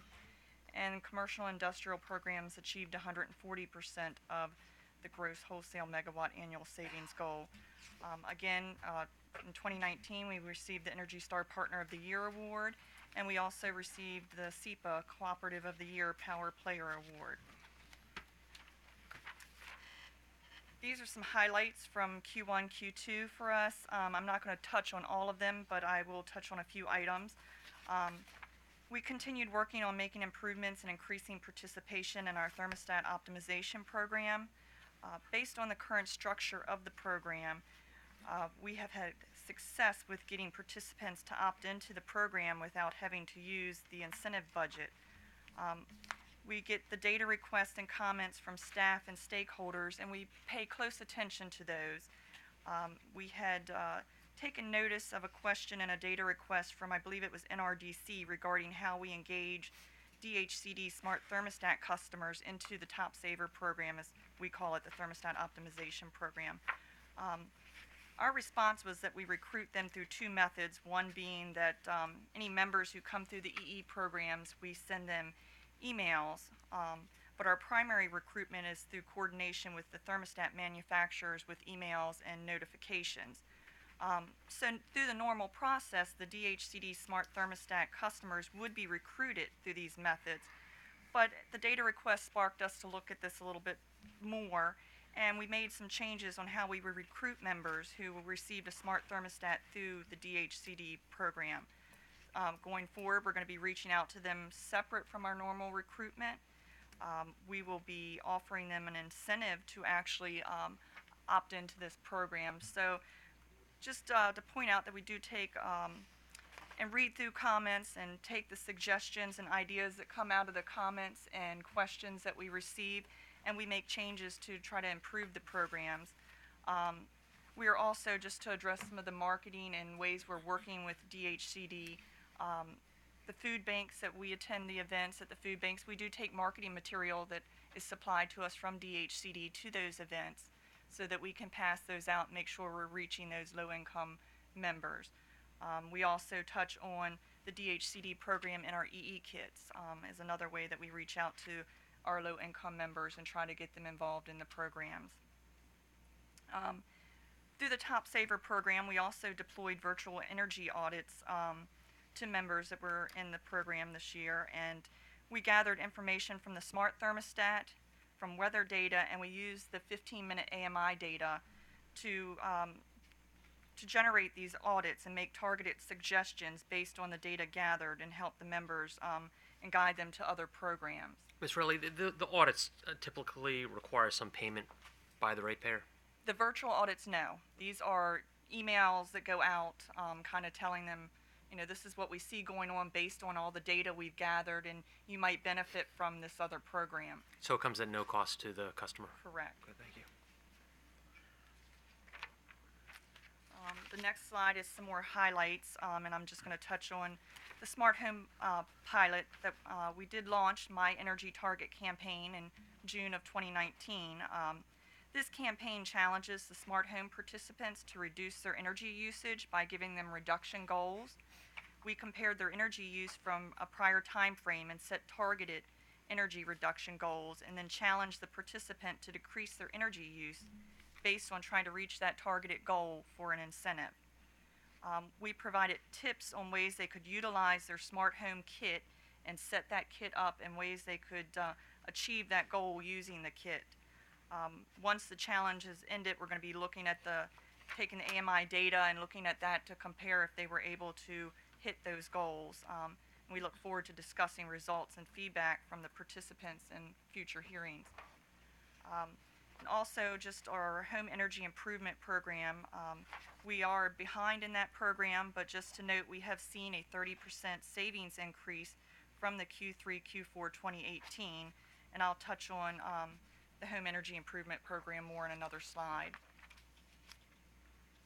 This slide we're going to use as a visual to kind of make our marketing update.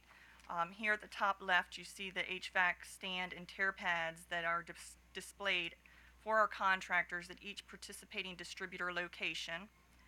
Below that is our follow-up letter that we send to members after they have purchased and installed a qualifying unit, thanking them for their participation in the program and restating the incentive rebate they received. The next two items in the middle are marketing pieces for instant rebates for smart thermostats and heat pump water heaters, and the bottom piece below that shows the store displays in the picture. That kind of hard to see, but there are store displays for those items. The next two pieces that say Save with Energy Star stickers that are on the ESRPP qualified items within the stores. And then the last items are marketing pieces for our EE kits and a billboard featuring the EE kits. And then this is the slide to touch more on the HEIP program, or Home Energy Improvement Program. Since we're halfway through the program cycle and based on staff and stakeholder comments, that the HEIP program is of great interest, we figured we'd incorporate a slide and just provide an update on the program. The program is still falling short of goal, but is trending in a positive direction. If we compare the HEIP program to the old Home Performance or QHEC model, we are seeing positive results. The audit to job conversions are up 8%. The HEIP jobs are saving 20% more on average, and the HVAC direct install measures, which include tune-ups and smart thermostats and installations, are really taking off. We have continuously been working this year to improve the program and make adjustments based on feedback and lessons learned from the first year. We are seeing the program moving in a positive direction and anticipate that we will continue to see positive results over the remaining program cycle. And then we get to our commission request. SMECO is requesting an additional budget for our commercial demand response program.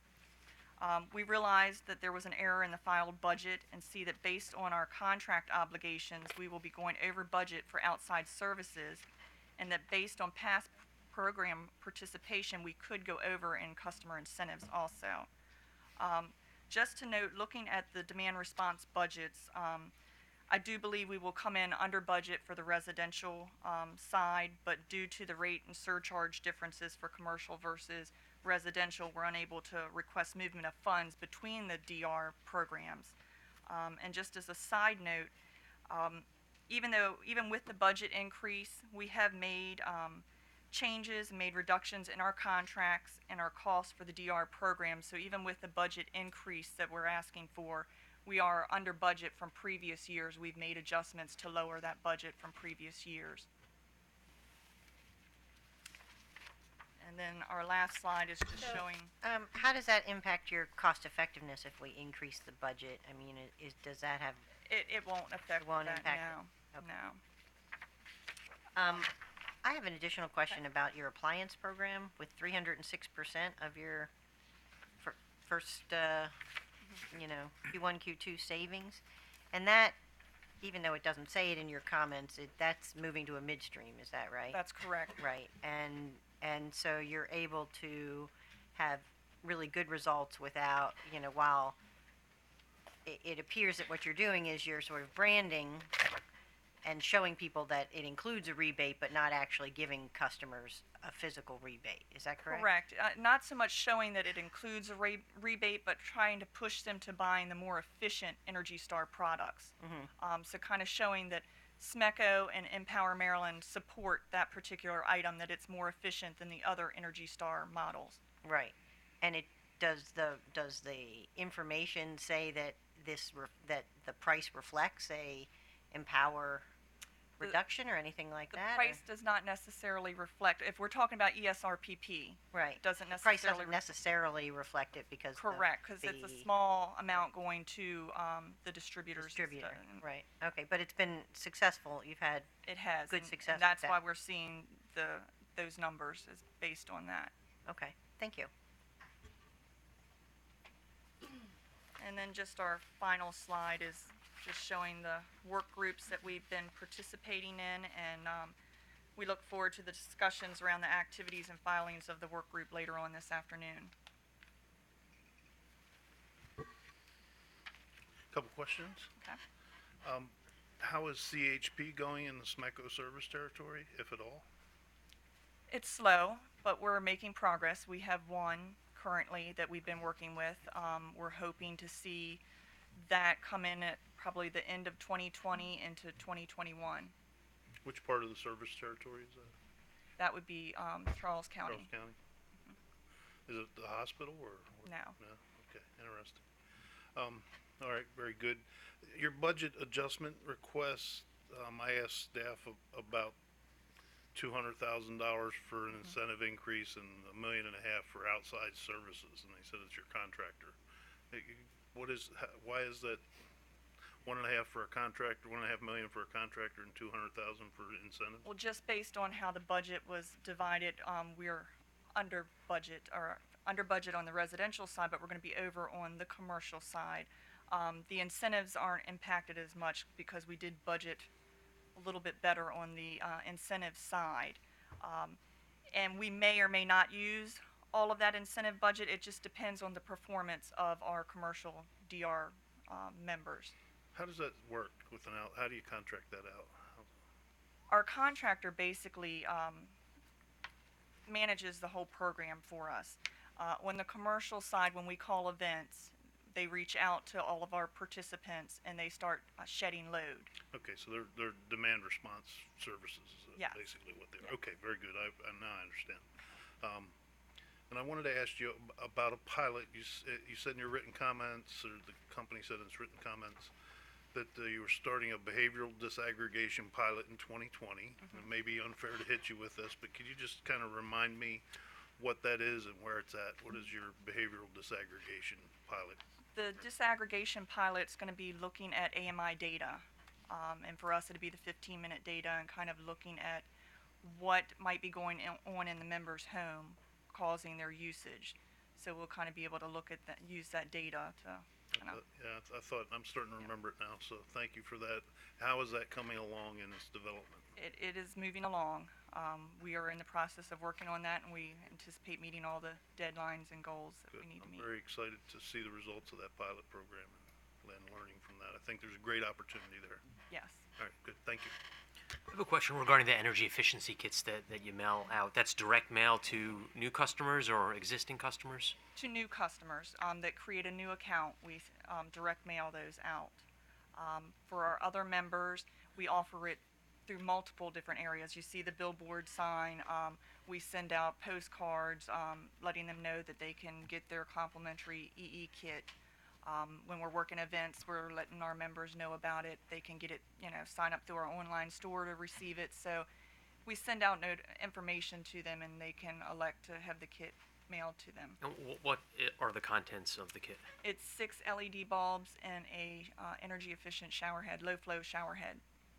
Looks like you've distributed 230,000 bulbs in the first 6 months. Yes, that program's been doing very well. What is the purpose of the 30,000 business reply cards that you include with the kits?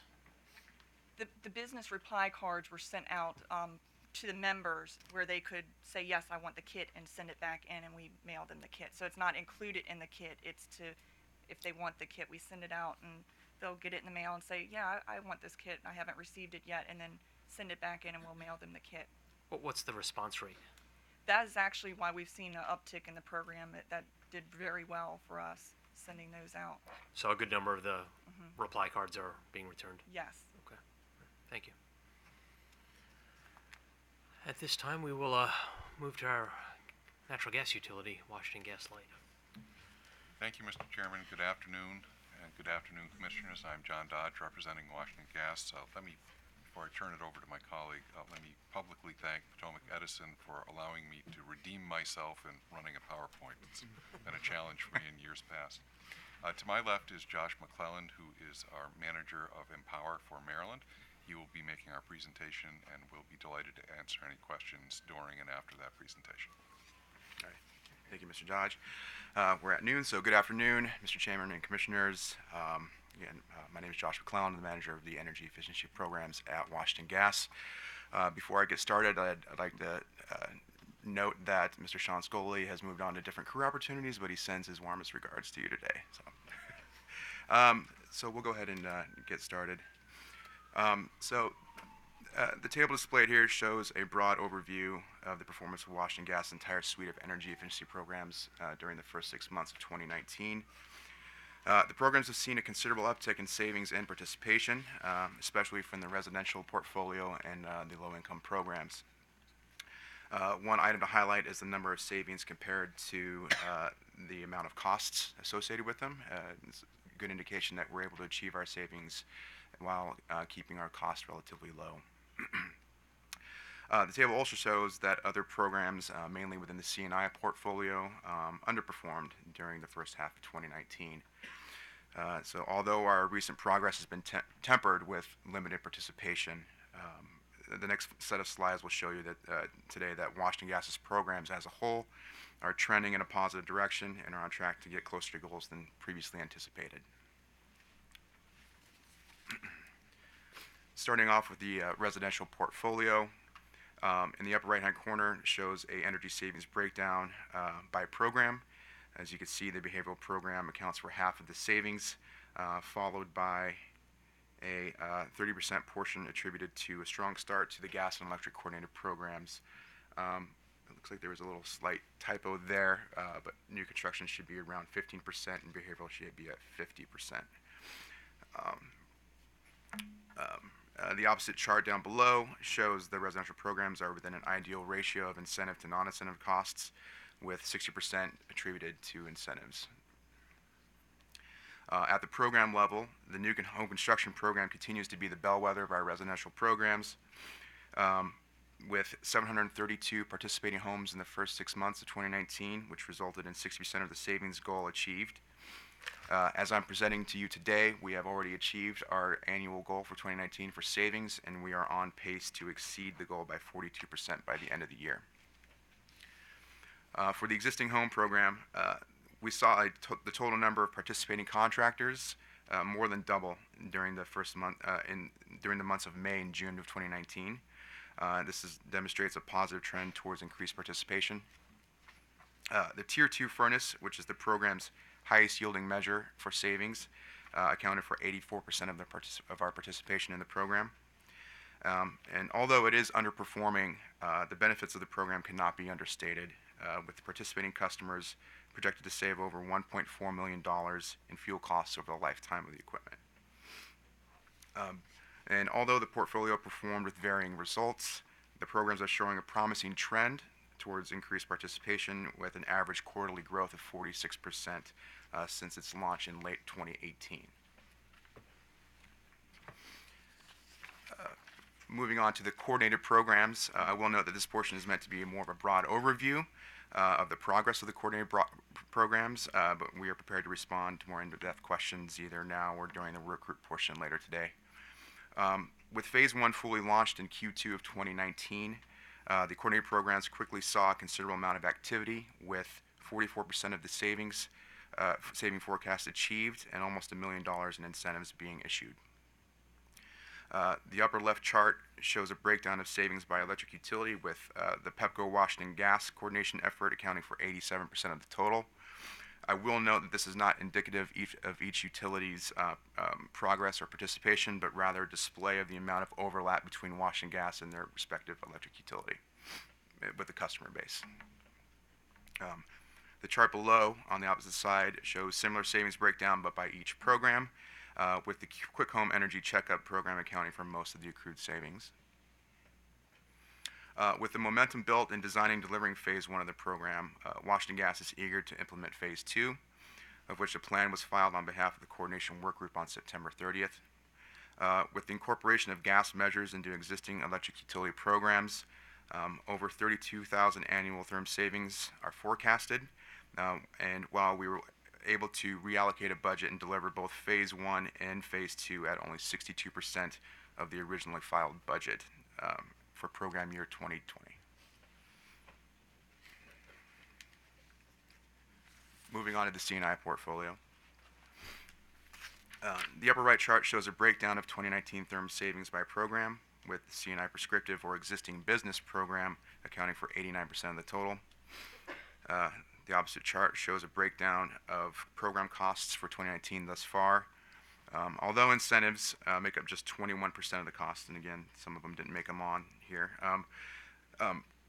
activity since the time of this report has shown a significant increase in issued incentives, while our non-incentive costs are remaining relatively level. One of the C&I program's more notable highlights has been the ability to drive participation through a diverse variety of customers. The upper left listing shows a participation as viewed by sector. The program thus far has been able to reach 12 major sectors, consisting of a vast majority of the C&I landscape. The bottom right display is the current program's current savings trajectory towards the end of the year. With a major new construction project recently completed in Q3 and another large custom project on the way in Q4, the C&I portfolio is on pace to reach 71% of its annual savings goal in spite of its slow start during the first half of 2019. Moving on to the low-income program. As shown in the table at the beginning of the presentation, the low-income programs have been a notable highlight by showing significant progress through achieving half of the savings targets for the year between February and June of 2019. For the LIGHT program, which serves the single-family housing community, 125 homes were served during the reporting period, while 225 multifamily residents are currently or have recently been served as part of a large multifamily retrofit project through the MIHA program. Based on DHCD's current project pipeline, $1.2 million are set to be committed to low-income weatherization projects before the end of the year and will most likely exceed our current incentive budgets. Shown in the lower right chart, Q2 and Q3 2019 performance is coupled with estimated savings for two major multifamily retrofit projects slated to be completed by the end of the year, and will put the low-income program on pace to achieve 91% of its three-year program cycle goal for therm savings. That about wraps up our presentation today. Before I open it for questions, I do want to take this moment as a relatively new face sitting before you today that I wanted to reassure the Commission that the success of our programs and leveraging every opportunity we can to maximize participation remains a top priority for not only me, but the energy efficiency team and the leadership at Washington Gas. It's not lost on anyone at the company that, in spite of our recent progress, there's still a lot of lost ground to regain, and nothing short of a substantial coordinated effort will be necessary to do so. So I wanted to reassure the Commission that there is a shared sense of urgency among everyone involved with these programs, and that to maximize their potential and take advantage of every opportunity and resource that will help us get closer to achieving our goals. So thank you very much for your time, and I'm available for any questions. Thank you, Mr. McClellan, and thank you for sharing that commitment. Washington Gas has shown year over year the most progress, but obviously it's based on where we started with last year. So currently you're at about 39% of your energy savings as of June 30th. Do you expect to make it to 100% by the close of the year, or do you expect to be falling short of that target? Those numbers are still rolling in, but they are trending in a positive direction. We have seen substantial participation in our residential new construction and also our custom programs. We believe that those will be able to bolster the more underperforming programs, and there is a very decent chance that we will come close to achieving our goals for the year. You heard me ask Mr. Robinson some questions earlier regarding their concerns with the Phase 2 proposal sponsored by Washington Gas. At a minimum, his request to the Commission is some additional time. You heard our staff counsel recommend that the Commission approve Phase 2 as proposed. I recognize that it was only filed on, I believe, September 30th. Do you have a response to Mr. Robinson's request? I'd just say we haven't had the opportunity to consult as a team on that.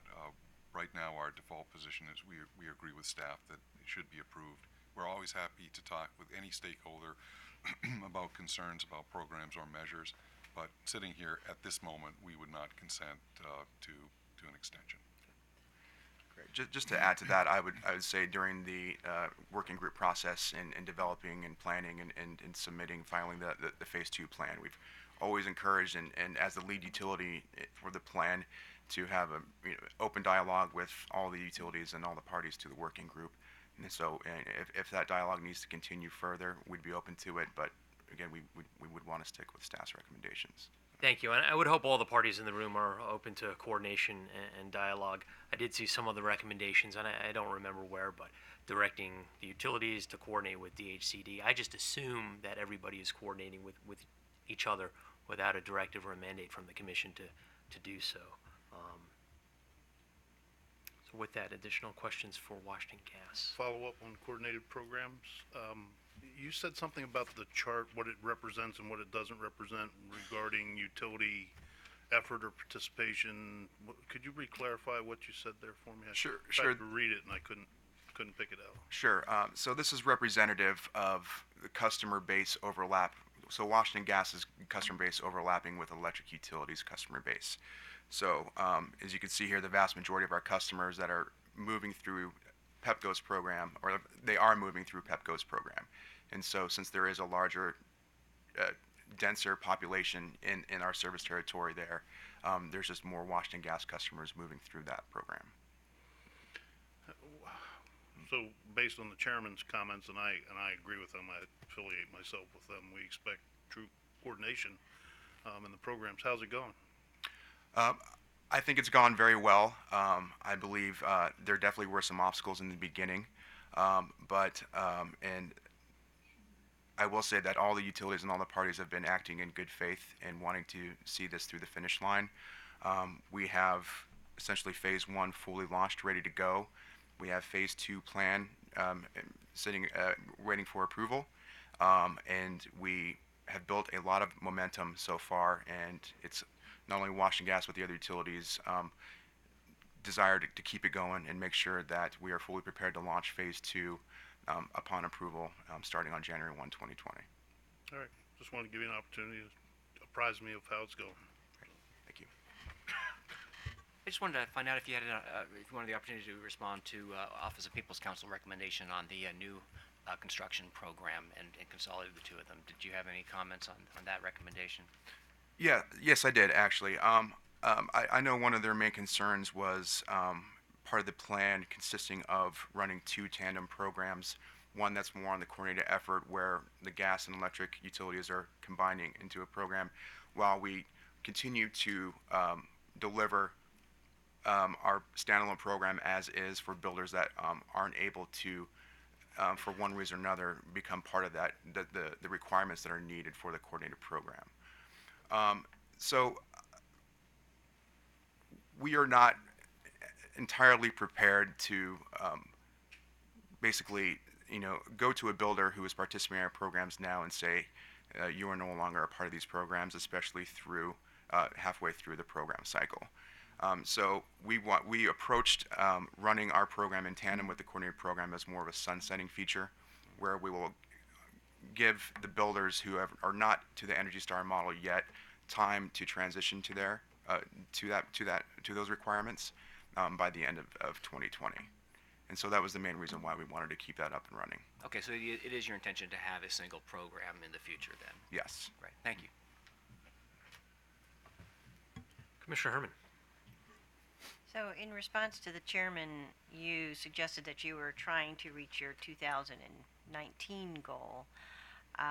Do you have a position on your program, the 3-year program goal is, with the slow start in 2018 and some of the slow start in 2019 continuing into 2019, do you anticipate being able to meet your program goal for the 3-year period?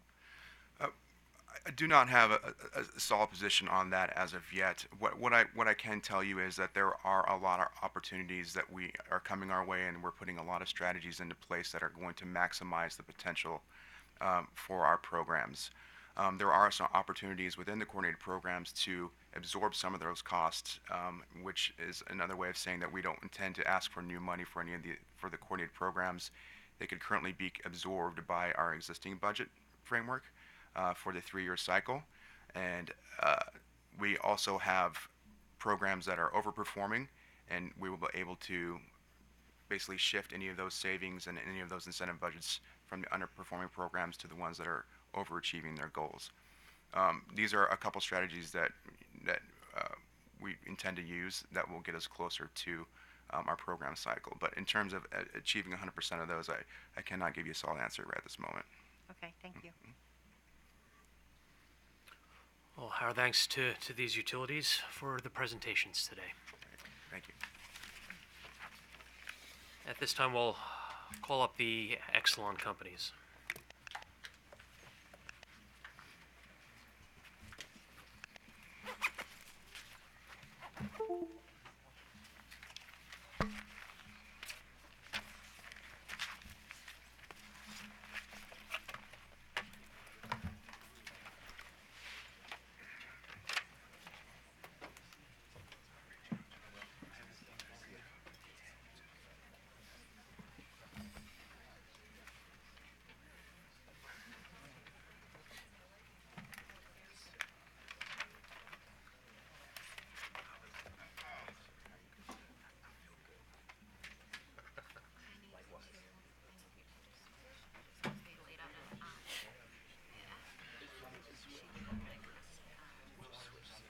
Okay. Yeah.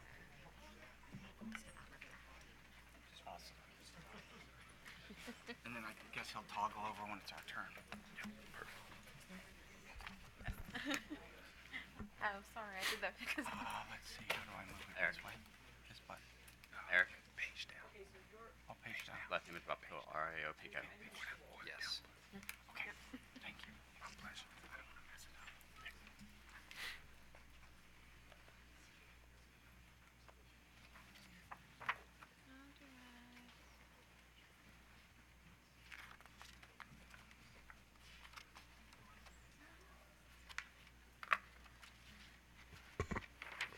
Hey, good afternoon. Welcome to the Exelon Utilities. It appears that we'll start with Baltimore Gas and Electric first. Yes, good afternoon, Chairman, Commissioners. Christy Ravenel on behalf of Baltimore Gas and Electric. With me, I have BGE Energy Efficiency Program Managers, Eric Ryapko and Chris Walls. We also have other BGE Program Managers available for any other questions. Thank you. And with that, I will hand it over to Eric. Good afternoon, Chairman and Commissioners. Eric Upco with Baltimore Gas and Electric. Today I'm here to talk about Baltimore's gas and electric first half performance. In the first half of the year, we delivered, exceeded our target while doing so with less than what we forecasted in the budget. We delivered annualized savings of about just short of 400 megawatt hours, delivering $42 million in incentives and demand response rebate to our customers.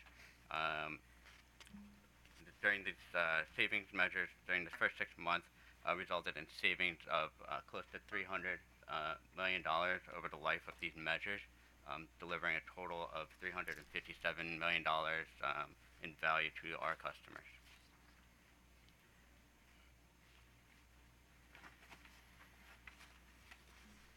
As the chairman mentioned at the beginning about the ACEEE shout out for the state of Maryland, we would like to also recognize that there were other awards that BGE received during the first 6 months. These are across all programs, residential, industrial, commercial programs. These all highlight the successes of our programs. In addition, this is friendly competition with other utilities across the country. It's also a good opportunity for us to share information and learn and allow us to build on our successes. This is come from both the industry groups as well as from the Department of Energy's EPA program, or Energy Star program.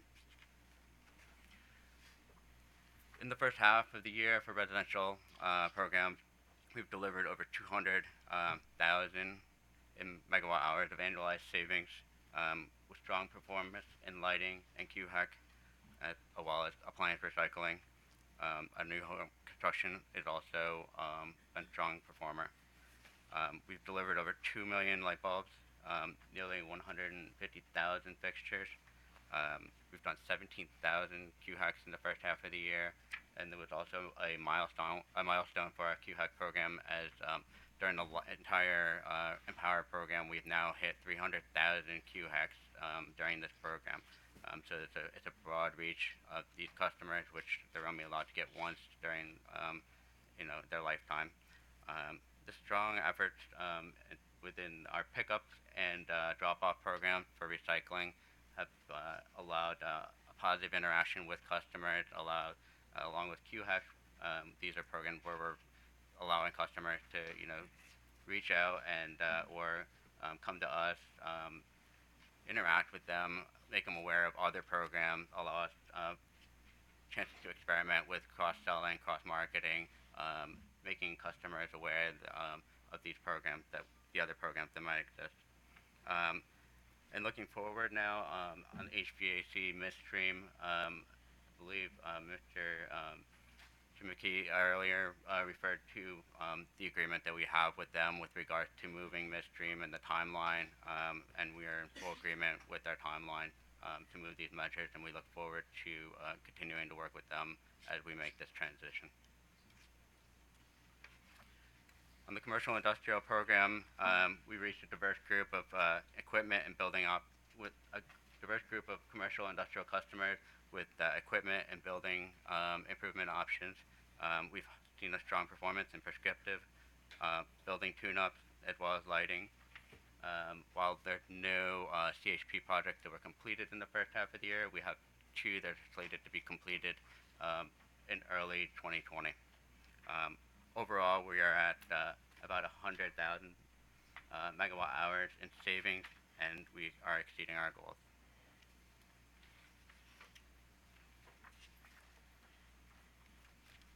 So this is my slide. Good afternoon, Commissioners and Chair. Chris Walls, and I lead BG's Demand Response Program. And this is our only request for this particular cycle. And there's an extensive element to our semi-annual report that goes into the detail about the benefits of our proposal on an enhanced demand response. But just to give you a couple of key takeaways, one, this new program gives our customers a great deal more choice than today's demand response rollout, given that we'll allow customers to basically bring their own thermostat, as long as it's an Energy Star qualified Wi-Fi enabled thermostat. They would be able to participate in the program.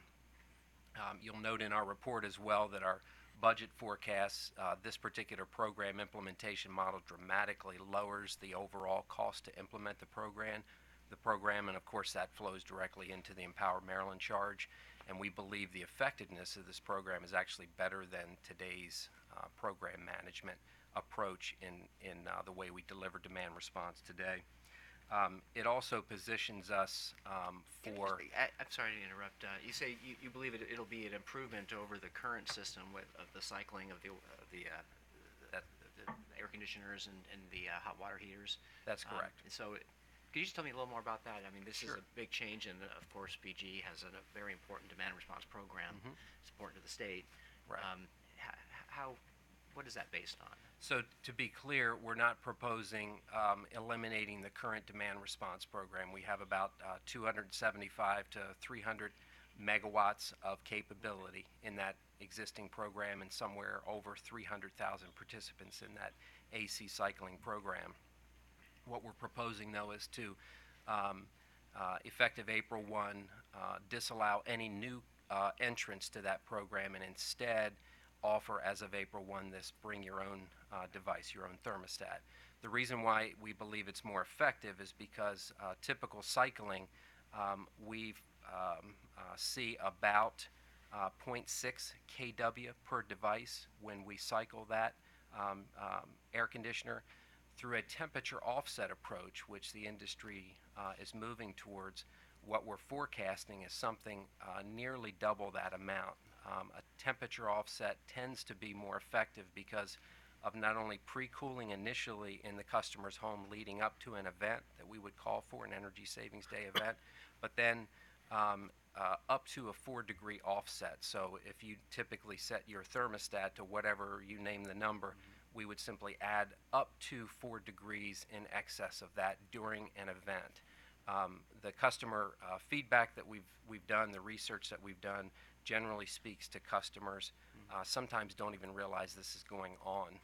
And of course, this is only for events and only during periods of peak demand. So that's why we say it not only is more effective, but it's less costly to deliver because we no longer own that device. Now the customer makes the choice of the thermostat they want to put in their home. We're not making that choice for them. And then they can simply participate in this program based on our outbound marketing. Very good. Well, that's an exciting development. Thank you for telling me about that, and also very impressed that it's at lower cost too. So. We're very excited about it, and you've actually taken me to my next point, which is we just asked respectfully ask the Commission for an approval prior to the end of year, ideally sooner rather than later, so we get ample time to be able to set this program up and ultimately deliver it per our plan, which is April 1 for our customers. And then the last point just is that we are proposing sunsetting the water heater portion of this program. It's only made up of about 2% of our total customer base.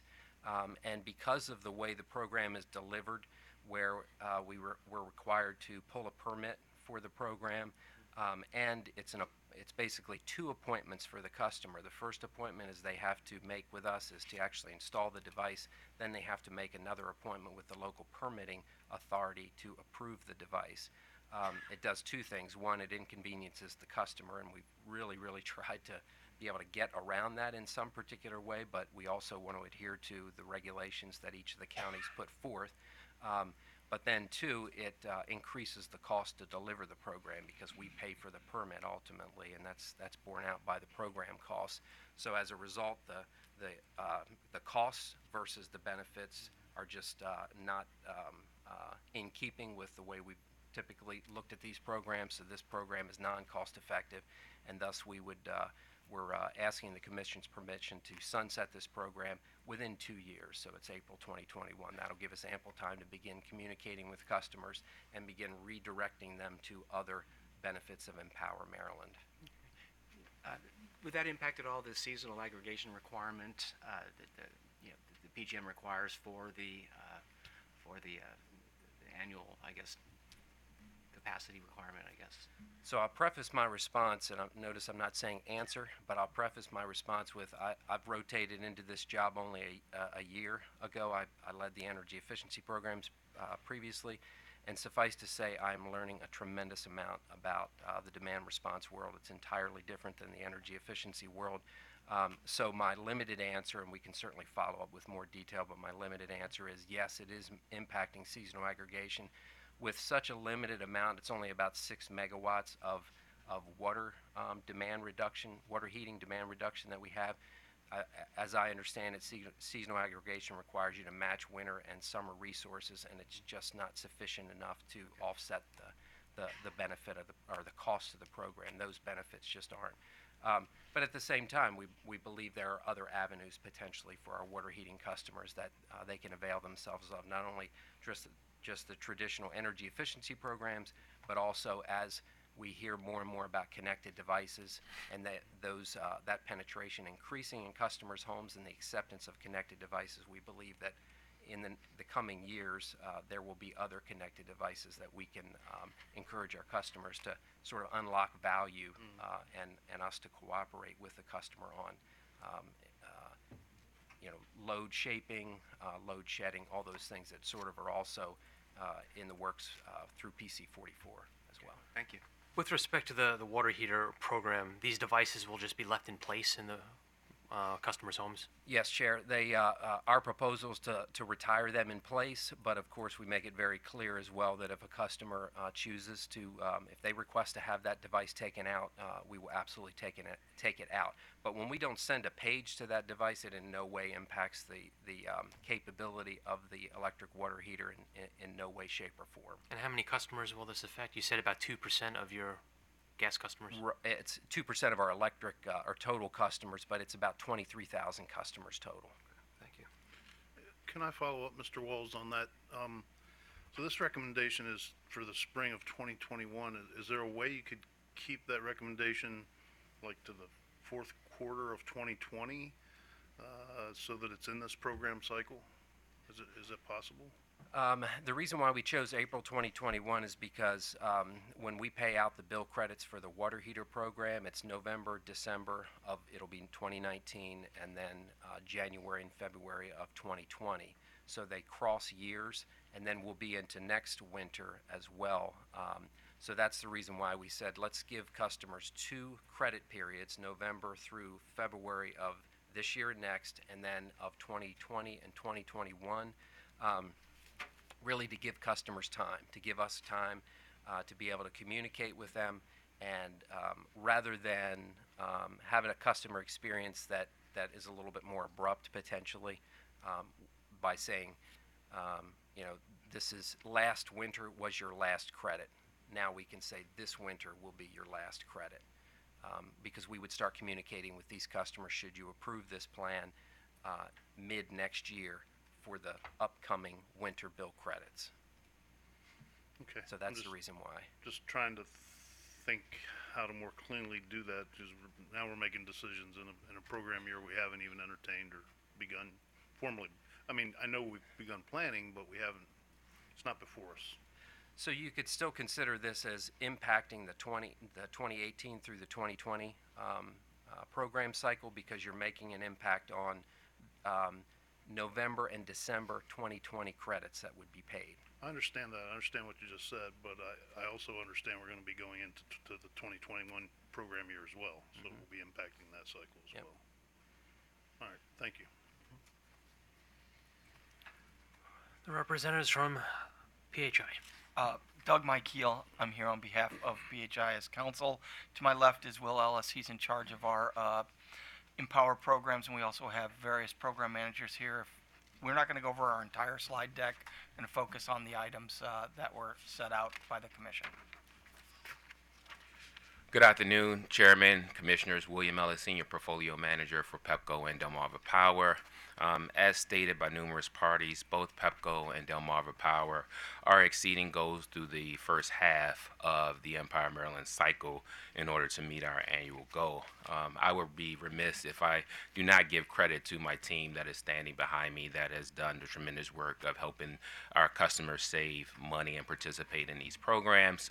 Wayne Hutters, who is our Manager of Program Design, Lori Schellender, who is our Manager of Demand Response, Edward Muzz, who is our Commercial and Industrial Program Manager, and Nathaniel Gillespie, who is our Residential Program Manager.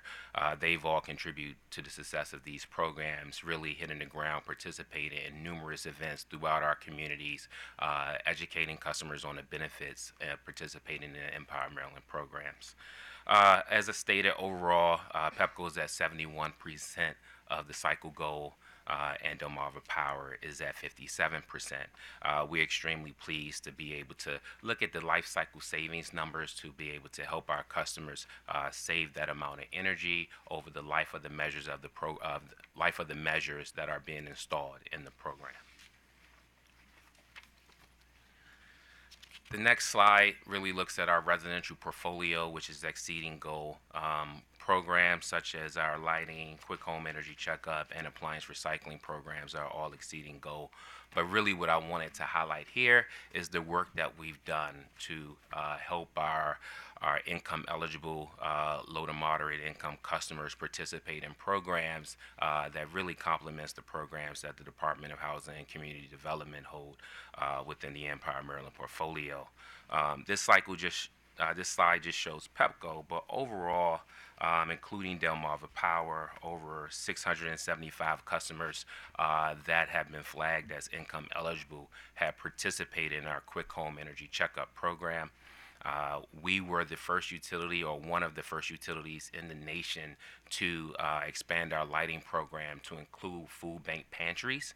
And so over 160,000 bulbs just in PEPCO alone have been given out with food banks, helping our income eligible customers participate in our programs. And as we started tracking this particular sector, we've installed for PEPCO over 7,600 measures within the program. As it relates to our income eligible population, I have really just engaged my team to see what more can we do to impact this sector, because we know studies have shown, ACEEE has stated that our low to moderate income population have a 3 times higher energy burden than the rest of our population. So they're paying a lot more, as you know, out of their pocket as a percentage of their overall income to their energy costs.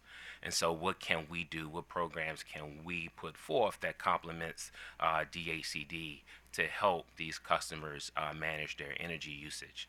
And I think it really starts that if we look towards the next cycle, doing more research, some ethnographic analysis, along with some demographic analysis to really find out what motivates this particular population to take action and participate in our programs.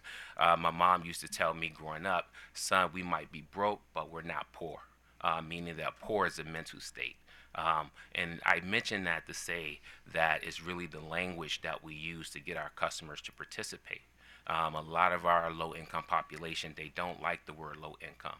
They're very proud. They're pillars of our community. And so we've done some studies to show that these customers, they respond more to income eligible or using different languages within the marketing materials to get them to take action. So that's one of the things that I've encouraged my team to do as we plan to the next cycle, is really touch our communities to find out what are their motivating factors on how they can participate in programs, what barriers exist. And I think that is going to go a long way in helping at least my utility to find out what additional programs can we offer to our customers to complement DHCD.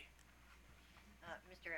Ellis, do you share that information and with the low-income work group when you develop that kind of information and saying that this is what we've learned in our service territory, this is how, these are words people that have been successful, that sort of thing? Are you, oh, sorry, thought it was on. Are you sharing that information with the work group and with other, with DHCD when you receive that kind of information from studies in your service territory? Absolutely. Any studies that we would do going forward, we would share within a working group. I know the working group has reviewed numerous papers by ACEEE and others of how to market to a particular sector to be meaningful to them. So we're definitely working in the working group to determine which ways and best to communicate with this particular sector of customers. Thank you. The next slide reviews our budget requests as mentioned by numerous parties. I won't go into too much detail, but our Delmarva Power Home Performance with Energy Star program is exceeding its goal. It has done very well in lieu of moving to the performance-based incentive structure that all the utilities have moved to. And so we are requesting roughly about $675,000, in which $625,000 of that is incentives that are going directly back to customers for the benefits of this program. And both OPC as well as staff were supportive of this budget request. Mr. Ellis, across all of the utilities, Delmarva is doing the best in terms of its success with the Home Performance with Energy Star program, to the point where you need more money. What do you attribute that success to? A lot of that success is the fact that the Delmarva Power population has more all-electric homes than others, and so the way the incentive structure works is that we're able to incentivize electric heating. That makes the incentive structure more lucrative, and I think you're going to see that as a whole across the other utilities as we move to it having Washington Gas on the home performance program as well. So you're going to have incentives for both heating of gas and electric that we've seen over in DPL. So I think the other utilities performance will grow as well, but that incentive structure will again come out of Washington Gas's incentive.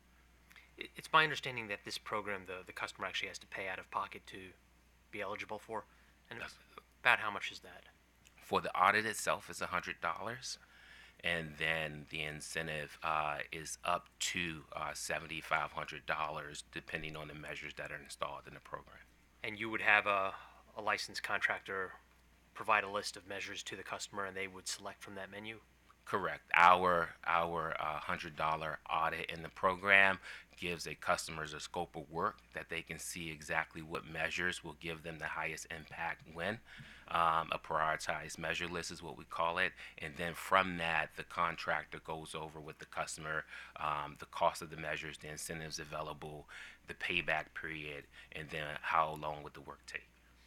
$100 might not be a lot in comparison to the fact that you could get up to $7,500 in benefits, but do you see that $100 upfront cost be a hurdle for some of these income eligible customers, lower income customers? Definitely. I think in the next cycle, looking at how to ensure that all customers are equally participating in this program. Again, this program is very similar to the weatherization program as a whole that is offered by DACD. But I think the segment that we really need to look at is the 250%, the 400% of poverty line that is not eligible for DACD's program. There may be some opportunities there. Thank you. Next slide. The last program I will go over is our Energy Wise Rewards program.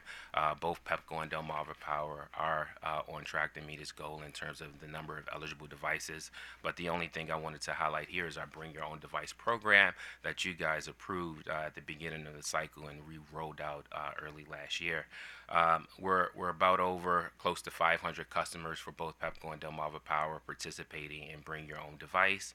And really the highlights here is that, as you can see, 95 to 96% of these customers that enroll in BYOD, they also enroll in our thermostat optimization program. And so when we look at the future of energy efficiency and offering an integrated strategy of megawatt hours and megawatt reduction, how can these programs be developed in tandem? So we're reducing the customer acquisition costs, reducing the number of home visits, and just operating more effectively as overall. It's a good story to say that customers, even without an incentive, they're allowing us to control their thermostat to maximize their energy savings on a daily basis, and then they're enrolling in our Energy Wise Rewards program via their own device. Lastly, and that's the end of my slide deck, but as we go through and look at the next cycle, the only other thing I would like to mention to the Commission is how we best integrate energy efficiency along with other initiatives that Commissioner Lynch and you mentioned as a part of PC 44. The Commission has done a wonderful job in enabling work through the electric vehicle sector, and I think there are really great synergies between energy efficiency and transportation, and even going forward and building electrification. And one of the examples I would share with the Commission is we have a new construction residential new homes program that we incentivize energy efficiency. But that is also a good customer base to use for electrification as well. We're already in the home working with builders. It's not a heavy lift for those builders to install a EV-ready outlet in a garage for new construction. For existing construction, that EV-ready outlet may cost around $1,000 to install, but from a new construction home, you're probably looking at the cost of $200 to run that 240 outlet. So there are some synergies between energy efficiency and EVs as a whole.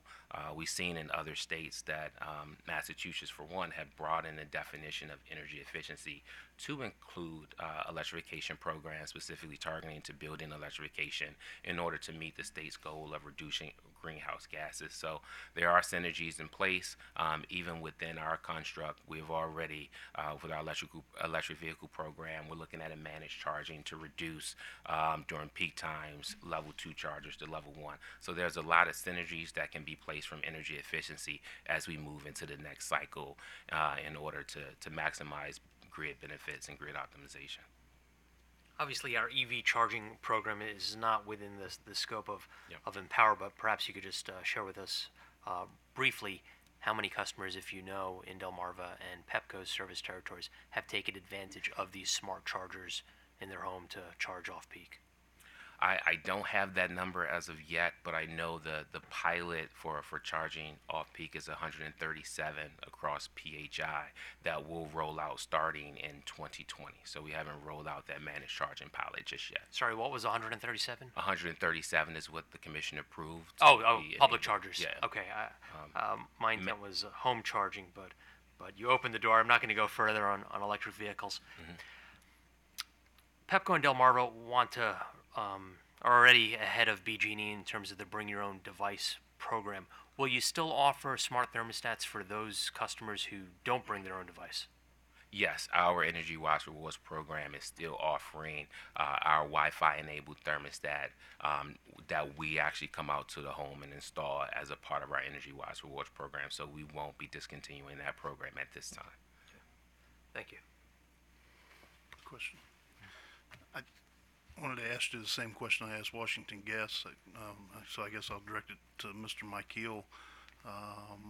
From Pepco's perspective, how is the coordinated program work coming? I think, Commissioner, the coordinated work is coming well. We have our MOU in place. We have a statement of work in place.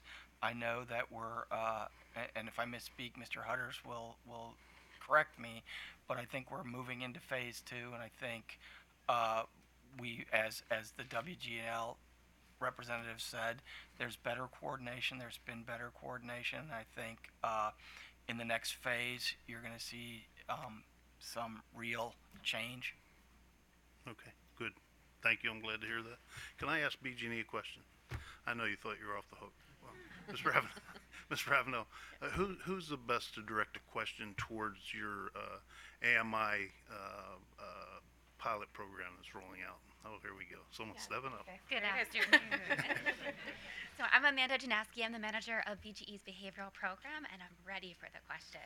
So just simply asking, the slide says it's going to roll out Q1 of next year, but just give us a status update on that. Obviously, I have an interest in the success of that, or the information we're going to gather from that. Absolutely. So as our slide that's in our appendix states, we're looking forward to rolling out the behavioral disaggregation pilot in Q1 2020. Okay, can you speak up a little bit? Is this better? Yeah. Okay. So we're looking forward to rolling out the disaggregation pilot in Q1 of 2020. Current status update, we're reviewing content development right now with our internal stakeholders, as well as talking about it with OPower to make sure that we're responsive, to make sure that customers understand like a deeper insight coming from their AMI data. And then additionally, we're reviewing eligibility for customers. We want to make sure that we can touch a good basis of customers that have not participated in certain Empower Maryland programs, as one of the core objectives of the pilot is uplift in Empower Maryland programs. So at the moment, currently working, we had a meeting this week literally just to review the content development and talk about eligibility. We're looking forward to launching in 2021. That's great. You may have heard my interchange with MEA and the opportunities for them to learn from this in terms of setting state energy policy. I think there's great opportunities here. Could I make an informal request that you actually bring MEA up to speed on this program so that they can maximize the benefits of what I think this pilot's going to show us? Yep. So Commissioner, I heard you loud and clear earlier, and I actually already made a note to my team to reach out to MEA to schedule a meeting. Excellent. I think it's a great opportunity as well. Thank you. I appreciate it. You're welcome. Thank you to the Exelon utilities for their presentations and success in meeting the goals, at least through the first 6 months out of the year. At this time, this is how it's going to go for this meeting because it's a little different. We need to squeeze in a standard offer service auction hearing at 2 p.m. today. So you'll have some additional time to go down to the harbor and have lunch. We will reconvene at 2:30 this afternoon. Our public hearing for the SOS hearing will start at 2 p.m. So if you're in the room, you may be present for that. But otherwise, please be back here for the DHCD presentation starting at 2:30.